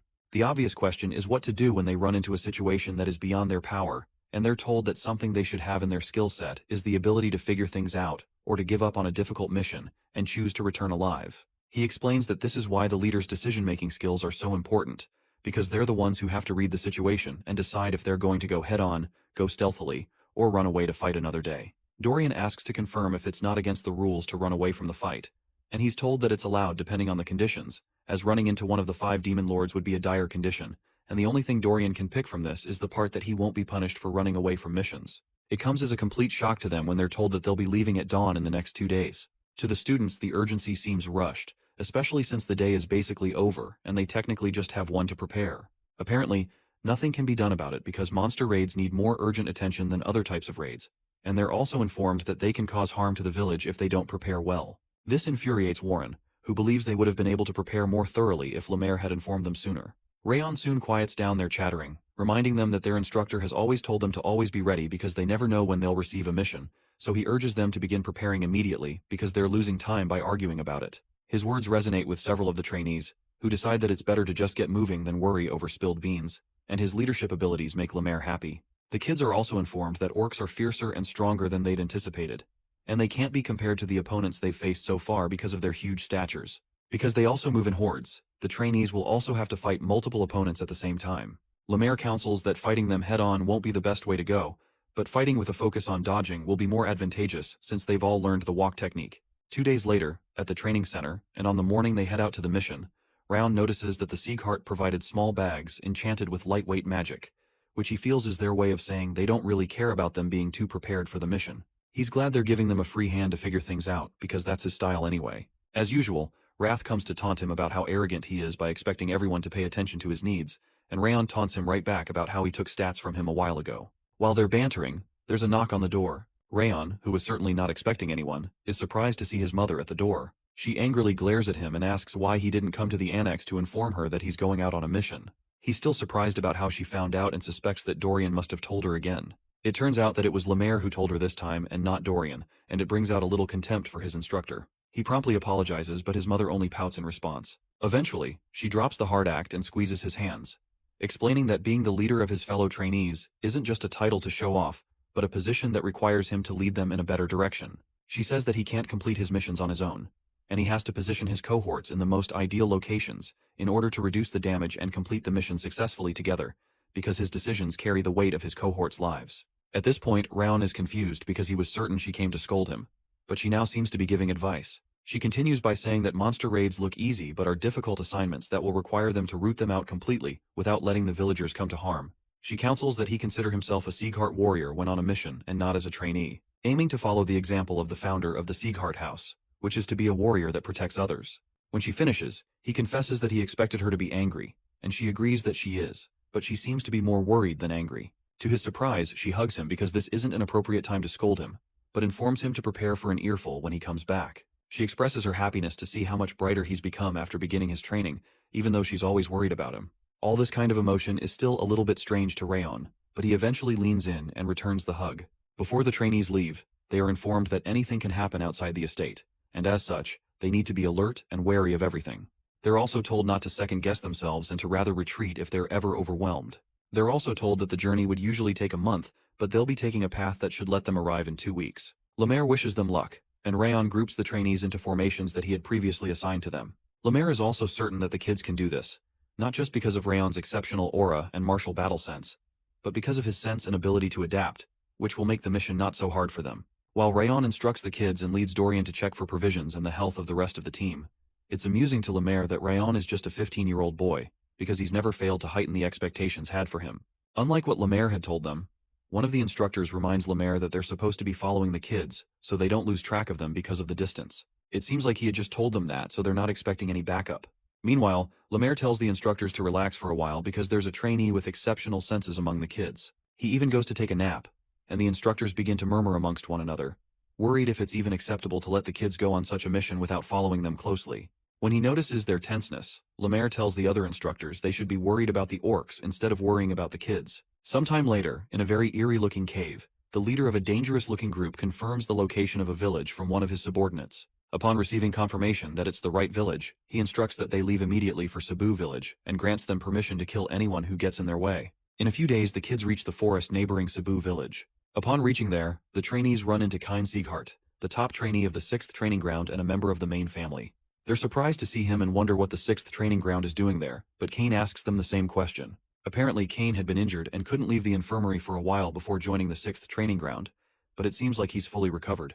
It also seems he's now an expert sword user. Finally, the 6th training ground leader tells them that they're headed to Cebu village to destroy the orcs, and he asks what they're doing in the forest. Raon informs him that they're headed to Cebu village for the same mission, and Kane wonders if they all received the same mission, especially since their unit didn't get a message about the other team before departing. Actually, the night before the departure, in a tavern in the suburbs, some of the trainers of the training grounds gather to have a chat. One person praises Lemaire on the accomplishments of his students in the last mission, defeating bandits at such a young age. Lemaire brags about how his students are amazing, and how they should just send them into the orc subjugation mission that Lord Manor sent to him, because he's sure they'd finish it up in no time, and get him praise from the head of the house. Suddenly, the chief instructor of the 6th training ground, Webtoon, responds that they should let the 6th training ground tackle that mission because monster subjugation depends more on teamwork than individual strength, which the 5th training ground heavily relies on. Webtoon claims that the skills of all his students have improved after completing a program called Hell Week, without anything falling behind, so he'll be sending out the 6th training ground for the mission. In response, Lemaire taunts him about how he must be feeling restless because his students have been getting all the attention lately, and suggests they send out both training grounds on the mission. That doesn't make any sense to Webtoon, but Lemaire explains that the village can't deal with the orcs, so it's best to send both teams to kill the monsters as fast as possible. So, if they send in both training grounds, they can compete with each other to see who can finish it as fast as possible. The suggestion pleases Webtoon, who proceeds to get permission from Lord Manor, who had sent in the mission in the first place. Both trainers look forward to the result of the mission with anticipation. Meanwhile, at the forest, Warren cockily informs Keen that there must have been a mix-up when the missions were issued, and asks them to head back because the 5th training ground doesn't need their help for this mission. That offends Keen, who feels Warren's words only depict the blatant arrogance of the 5th training ground. Kine insists that cooperation is key in missions like this, and the 6th training ground is better suited for that than they are, especially because the mission will be too tough for them since they have no experience working together. In response, Warren acknowledges the strength of the 6th training ground but claims that they're not worthy to look down on the 5th training ground's capabilities. Rayon, who just watches them argue, realizes that the chief instructors must have known that their missions would coincide, but it doesn't seem to make sense that they'd send them out without telling them about the mix-up. It's also clear that Lemaire is the kind of instructor who puts great importance on practical experience when training swordsmen, and this mission is a perfect task to give them real-life experience. However, monster subjugations require good teamwork and strategy, something that they still lack. So, it makes sense that Lemaire had intentionally made the 5th and 6th training grounds compete on the same mission to make them realize their shortcomings, especially because they've been gaining popularity within the house. Rayon soon realizes how much of a cunning elf their instructor is. It's also clear to him that it's best for their team to experience the advantage of cooperation. Another thing that keeps lingering in his mind is his mother's words to him about how she wants him to become a swordsman who protects others. Upon realizing this, he calms the two boys down and explains that there's no point in wasting precious time, especially when they know that neither of them will concede the mission to the other group. He suggests that the only middle ground they have is to battle each other for the mission, but Warren protests that's a waste of energy they'll need for the mission, especially when they don't know what will happen when the mission begins. However, since the 6th training ground has no intention of backing off, and they don't, Rayon speculates that there must be a large number of orcs to go around, and that means they can work together to perform the mission. The winner of the duel will lead the subjugation mission, while the losers assist the winners. He explains that they'll break the orcs' chain of command by killing their chief, and proceed with subjugating them according to the mission. If the leading ground fails to deal with the orcs, the assisting ones will get a chance to complete the mission. Kine feels his explanation makes sense and agrees, so they proceed to fight each other at full force to decide on who leads. Shortly after, they change into their fighting gear. The winning condition is simple. One team can win by incapacitating all members of the opposing team, or capturing their flag, which makes it simpler than sparring. When Raon tries to discuss strategy with his team, Marta, who's leading the vanguard, doesn't listen because she's certain that their opponents are small fry. She bursts out and asks them to sit back and watch her defeat them all. Moments later, she launches toward 3 of the opponents that are protecting the front, and insists that she doesn't need mind games against weaklings. As usual, she charges with intense strength, while Rayon tries to detect the environment using the heightened senses of his perception of the Snowflower skill. While he's scanning the entire battlefield, Runin wonders if their team can really win without a strategy, and Rayon explains that they wouldn't even listen if he tried to make one because they're overconfident in their abilities. When asked if they can win, he responds that Marta, Warren, and the other kids who stormed off in the first attack will certainly lose because it'll be a one-sided battle. True to his words, Marta struggles terribly to break through the opponent's defense, which seems to be too strong, even though it's just a pyramid formation. As the battle goes on in full force, the leader of the other team's vanguard reminds her that she's not the main character of this world, and, as such, shouldn't look down on their efforts. Much to Marta's surprise, the 5th training ground fighters are beaten, and they have to retreat to their side of the mountain. When the vanguard returns, Raon finally takes the chance to show them that it is much harder than they expected. He accuses them of self-delusion and presumptions that the world stopped changing while they trained. It's clear that the 5th training grounds kids looked down on them because they were beaten by the Owen Kingdom and were certain they'd win. He points out that this is the result of jumping into the fight without any strategy or teamwork, which even made them waste their aura and stamina, just because they looked down on their opponents, who also train every single day. They all silently take the scolding, and Rayon announces that there's still a chance they can win the competition. When Marta finally submits to listen, Rayon likes the fire in her eyes, and he proceeds to show them the path to victory. Meanwhile, the trainees in the 6th Training Grounds Vanguard are surprised by how the 5th Training Ground isn't as big a deal as they've heard, but the leader among them reminds them not to let their guard down, because the opposing team had recently exterminated the Snow Tiger group, who are affiliated with the Great South-North Union. While they chat, Marta shows up again, and the leader of the vanguard aims to finish her off for good. Marta, cocky as usual, assures him that he'll get hurt if he keeps running his mouth, and she charges straight for them. The other team's vanguard leader quickly directs his team to focus their aura to the front, but is soon shocked to see Marta attacking the side, which has a weak defense, instead of going toward the front. Meanwhile, Warren attacks another unit, and the other kids recognize that he's using the same posture, and decide to use their previous defense strategy, only for Warren to corner them and knock them to the ground. The leaders of both vanguards in the 6th Training Ground are surprised by the sudden change in fighting style, which is opposite to what was used before. At the spot where Marta is attacking, she starts to gain the upper hand, and she realizes that Rayon was right after all. Just moments before, Rayon had asked them if they knew why they lost, even though they were more powerful overall and had more skilled individuals. They soon realize that they have no strategy, unlike the 6th Training Ground, who strategized before the match to deal with every single one of them by analyzing their combat potential, leading to their loss against a weaker opponent. Durain becomes worried that they'll lose again, and he's met with intense scolding by Marta, who tells him to shut his mouth because he shouldn't talk about defeat so easily. The truth is that some of them are already defeated, and the ones who aren't have lost a lot of stamina and aura, putting them on the disadvantaged side. However, Rayon soon discloses his own strategy. Apparently, Kine Sieghart has highly developed vision and senses, and that's why he managed to figure out where Marta and Warren were heading, and dispatch the trainees who could counter them to fight. Because Marta's attacks were simple despite her high strength, Kane dispatched swordsmen who could withstand her attacks to use up her aura. Also, since Warren's swordsmanship is quite straightforward, Keen dispatched swordsmen who could withstand his swings, making it hard for him to respond. The only way they can win against them seems to be swapping opponents, but since Marta and Warren won't accept that, Rayon decides that they have to change the way they attack. When Marta seems confused, Rayon explains that the group facing her has a sturdy sword formation, but isn't good enough at moving their aura around, which should create an opening that she can break through to attack if she opens her senses. Warren's swordsmanship is straightforward and weak against opponents who solely rely on their instincts. The only good part about such people is that they're prone to deception, so setting aside his usual style of fighting to deceive them will create an opening. Hearing him give his observations makes Marta and Warren wonder if he was watching their fights, since they know he was sitting here the whole time. Rayon acknowledges Kane's advanced senses but declares that his own are much better. In the present time, Rayon can sense that everyone on his team is doing well, and it doesn't look like they're going to lose. While he's alone, Kane appears from behind him, and it looks like they're the last parts to seal up the duel. Although the tide of the battle has changed, Kane was unable to find Rayon, and the only thing he could do was come to the location of the flag.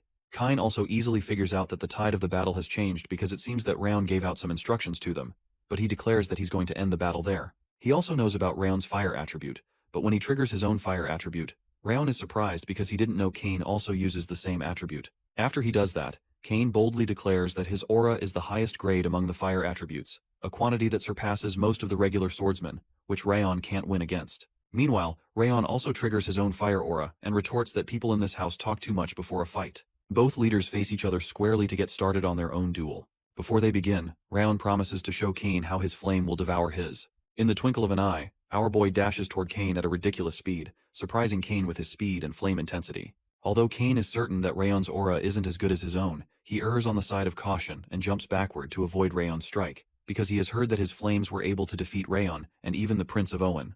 However, he's quite certain that he's more powerful, so he goes back in to fight fire with fire in a head-on attack. As both of their swords clash, a bright golden flame bursts out of Rayon's sword and encircles Kane, much to his surprise. He soon realizes there's trouble when the golden flames tear his face, and it doesn't make any sense to him that his flames are being devoured. To Kane, this shouldn't even be possible, but Rayon, who doesn't care for his whimpering, goes in further for a stronger attack to take him out. Kane manages to block the attack, but the impact of the aura is so strong that it results in a huge explosion on the field. After the smoke clears, Kane is seen on the ground while Rayon towers over him, sword in hand.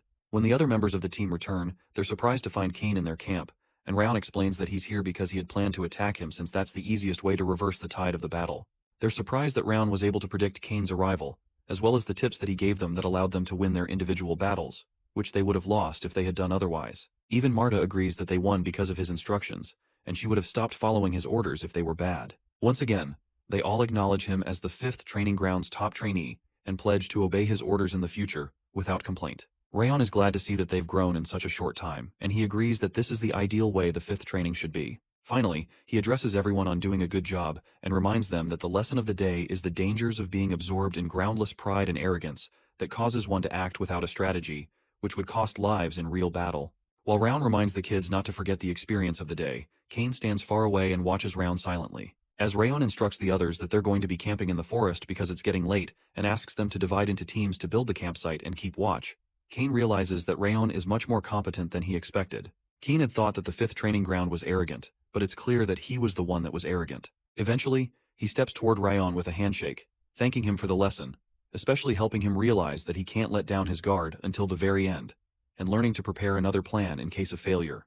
Because he had believed that they were definitely going to win based on the understanding they had from rumors about the 5th training ground, he didn't pay attention to his commands or the private duel. He admits that his sense of superior strength was just arrogance, and he's learned a lot. His words bring a smile to Rayon's face, especially because it seems Kane has more decent character compared to other members of the main family he's met so far. The two of them soon shake hands, and Kane promises to support the 5th training ground as promised. Some days later, about 2 weeks after they left their respective training centers, the trainees finally reach Cebu Village. Cebu Village is a small village where a small number of residents make their living by farming without any special products or tourist spots. This mission isn't anything special and is periodically carried out because monsters come to the village from time to time. But for some reason, Rayon seems to be sensing an eerie gaze behind them for some time now. It doesn't feel like an instructor secretly following them, but it feels like a frightening sensation, like they're trying to analyze their strengths. He decides that the best move will be to watch the situation unfold while deceiving their secret opponent, since it has come to this. Suddenly, Rayon asks Warren to act as the top trainee and issues orders to the team on this mission.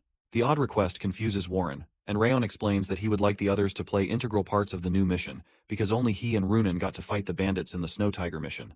To leverage his pride, he reminds him about how he had said he would stand ahead of him on the first day of their official training and asks him to prove his words, so Warren agrees to show how much he's improved since the last time. Shortly after, they announce to everyone else that Warren is the new leader. Marta doesn't seem so eager, so Rayon informs her that he'll explain why he's doing this later, but he asks her to follow Warren's orders in the meantime. Oddly, she says he doesn't need to make a special request for her to follow since she had promised to follow him, as long as there are results. When he's alone, Rayon confirms that Wrath also senses the people that are watching them secretly. As usual, Wrath taunts him by saying he'd have asked him to commit seppuku if he didn't notice the people after consuming his trait. Rayon asks him for the number of the intruders as well as their location, and Wrath refuses to tell him the person's location, but Rayon figures out that it's just one person from listening to him. Wrath is shocked that he could pick that out, and he doesn't realize that he had mistakenly used the pronoun his while talking. When Wrath realizes he's been played, he starts to curse and rant. To Rayon, this still doesn't guarantee that there's just one person, because the one person observing them could have many companions with him, and the eerie feeling doesn't allow him to settle down. For some reason, he gets the feeling that this mission won't be easy. Meanwhile, the spy from the sect that had been watching the team goes to report to his boss that he saw kids from Sieghart House, although his boss doesn't think they're a big deal since they're related to one of the 6 lords.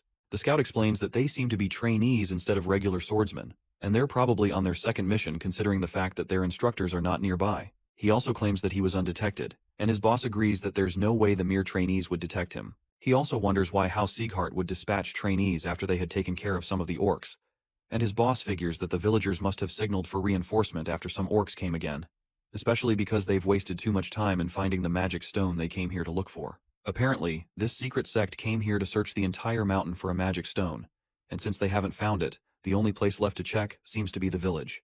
When the scout asks whether to attack the village right away, his boss tells him to hold on for a while. Although the scout feels this is the perfect opportunity to slay the new Sieghart sprouts, his boss feels killing them is an easy task, but it might end up letting the Sieghart house know about the magic stone's existence, which would result in their loss if they lose the bigger fish for a momentary gain. The boss orders him to just give them some monsters to make them believe they've accomplished their mission, and then leave. Suddenly, the boss puts on an orc helmet and transforms into an actual orc. He informs his subordinate that they'll attack and wipe out the entire village after the trainees leave. Meanwhile, the trainees reach the village and are given a place to lodge. While they're eating, Rayon looks at Warren and is glad that he's able to handle the responsibility quite well, even though he was worried at the beginning. One particularly impressive part is how he didn't act arrogantly while mentioning the Sieghart name with the villagers, and how he reassured the village chief and villagers while prioritizing the mission. However, he realizes that the major thing to worry about right now isn't Warren because he and the others can easily take care of the monsters without much help, but the mysterious gaze from near the village. For some reason, it seemed to have disappeared into the mountain as soon as they entered the village. He wonders if this is a secret trial prepared by the house, or a plot by someone else entirely. Regardless, he'd have to wait until the next day to find out. Earlier that day, the group found a different footprint in the mountains that hints that there are monsters there. The village chief explains that monsters usually appear at this time of the year, but their numbers have increased 3 times this year, and are too much for them to deal with. Apparently they've seen at least 100 of them, and there should be even more than 200 of them that haven't shown up yet. Because the kids aren't accustomed to the layout of the mountains, the chief promises to prepare the fastest man in the village to guide them into the mountain before they leave the next morning. The next morning, a guy named Kanbar, the Cebu mountain guide, leads the trainees into the mountains. For some reason, he doesn't seem to be enjoying his time helping the Sieghart extermination squad like the chief asked him to do. Rayon notices his uneasiness and assures him that they'll ensure he returns without the slightest injury. Meanwhile, Warren informs the others that orcs are stronger overall than the other monsters, but goblins and kobolds use dirty tricks like poison. Because of this, they can't let their guard down, because even a small injury from those monsters can lead to their demise. Warren also leads the 6th training ground to form a barrier so they can take out the monsters that slip out, and Keen promptly obeys. They soon begin the extermination and rush in to show the monsters the power of Sieghart. As they rush onwards with a shout, Wrath rants about how their trainees are a bunch of idiots because they just shouted to reveal their location after preparing a surprise attack the whole time. Rayon, on the other hand, feels like they're trying to get rid of the tension of their first battle by shouting together, so it's understandable. Wrath doesn't know why Rayon is speaking from a sage perspective, especially when this should also be his first monster extermination mission. But he doesn't seem to be nervous at all. To him, Rayon looks like a seasoned warrior who has experienced hundreds of battles. Shortly after that, the trainees run into several orcs and the killing begins. As Marta is about to charge head-on, Warren reminds them to take care of the goblins and kobolds first, and attack the orcs afterward. Somehow, 2 orcs manage to breach the circle that the 6th training group formed, and they head towards Rayon and Kanbar, who is scared as heck. As he cries that he shouldn't have come out with them, Rayon calmly dashes past the first orc and slices its neck before it can tell. While the other one is spilling his green blood, he dashes past the second orc before it can raise its blade and slits its throat too. The 2 orc corpses soon collide by their sides, while a frantic Kanbar, who had also collapsed, wonders what suddenly happened to them. Luckily Kanbar doesn't hurt at all, which gladdens Rayon. Suddenly, Rayon asks him if there's anything like an ancient legend concerning the mountain, probably about an amazing treasure or monster. Kanbar confirms that there is one legend from a few hundred years ago that says the king of goblins from the west fought against the Night Order on this mountain. According to the story, the Goblin King's ring is still buried on the mountain. That piece of information startles Rayon and finally helps him understand the eerie gaze he'd felt yesterday, and he's still feeling right now. It's connected to a sect called Eden. They are one of the pillars of the continent's darkness, the 5 demons. They are a group of lunatics that compete for first in terms of madness. Eden's goal is restoration, and they believe that the era when the monsters ruled the world 1,000 years ago was paradise, so they are trying to revive the monster god, hoping to return to that period of time. If that was all they had, they would have been exterminated as a simple band of lunatics. However, the sect can control monsters like tamers. They can also use the abilities of monsters with their human bodies, and their powerful might is a threat even to Sieghart. Their strange power is a secret that even the prestigious houses on the continent don't know about. However, Rayon knows about that method because of the time he spent with Darius Robert. During his time as an assassin, he clashed against Eden while carrying out a mission from Darius, and every single shadow that joined the battle with him perished, leaving him as the only survivor. The odd thing was that Darius knew from the beginning that Eden used magic stones, and it's strange that despite being one of the 6 lords, he doesn't disclose that fact to the other lords of the houses. When Wrath senses a deep sense of wrath suddenly surge inside Rayon, he appears again and asks him what he's thinking, calling him a bastard as usual. Rayon soon realizes that his emotions have become unsettled again because he was thinking about Darius, so he decides to calm down and focus on what's right in front of him. Eden. According to Kanbar's story, Eden's objective is most likely to find the Goblin King's magic stone, which was left behind after the Goblin King died in the forest hundreds of years ago. They're after the magic stone because it contains a huge amount of mana. If they're truly dealing with Eden, he realizes they must have dispatched the monsters to make them believe that they've succeeded in their mission, to make them leave so they don't pose a hindrance to their search for the magic stone. Meanwhile, on the battlefield, Warren spots a huge orc that he believes to be the boss, so he proceeds to finish him with one strike. Unexpectedly, Marta stubbornly destroys the monster before he does. Realizing that the boss is dead, Warren signals to the others to clear out the rest of the small fries, which excites the team. On the other side, Raon asks Kanbar if a gem or a treasure ever appeared on the mountain after the Goblin King's death. So, Kanbar tells him about an event that occurred when he was a child, when the village chief went to the mountain one day and mined a red gem from the summit. When Raon probes further to know the location of the gem, Kanbar says that people don't know about it, but he's fairly certain that it's buried under the floor of the village chief's home. Oddly, the village became warmer after the gem was brought in. That information scares Rayon because the situation seems to be far more serious than he thought. If Eden doesn't manage to find the magic stone after searching the mountain, Cebu village will be completely destroyed. On the battlefield, the trainees clear out all the orcs and complete their extermination assignment. After they're done, the chief thanks them for helping out their village, and commends that their skills are befitting of the name of Sieghart. Meanwhile, Rayon watches the proceedings silently. Suddenly, Marta asks him if this is the goal he wanted to achieve, declaring that she still doesn't know why he switched roles with Warren. He informs her that he's not certain, but will inform her when the time is right. Regardless, she promises to follow his instructions until the end of the mission. Shortly after, Runan finds him on his own, and she suspects that he's worried about something because he doesn't look like he's in a good mood. He tries to cover it up and suggests that they should head to the banquet the village chief is throwing.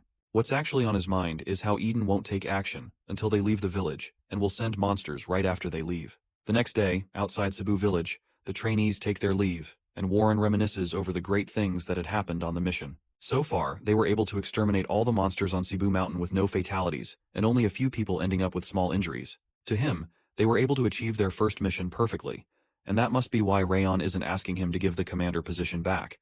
There was no gap at all in his commands. He's still not certain what Rayon is trying to confirm, but he's glad that he now recognizes that his command is now as good as Rayon's. Warren proudly leads the trainees onward, but while on the way, Rayon senses something odd, so he asks everyone to stop.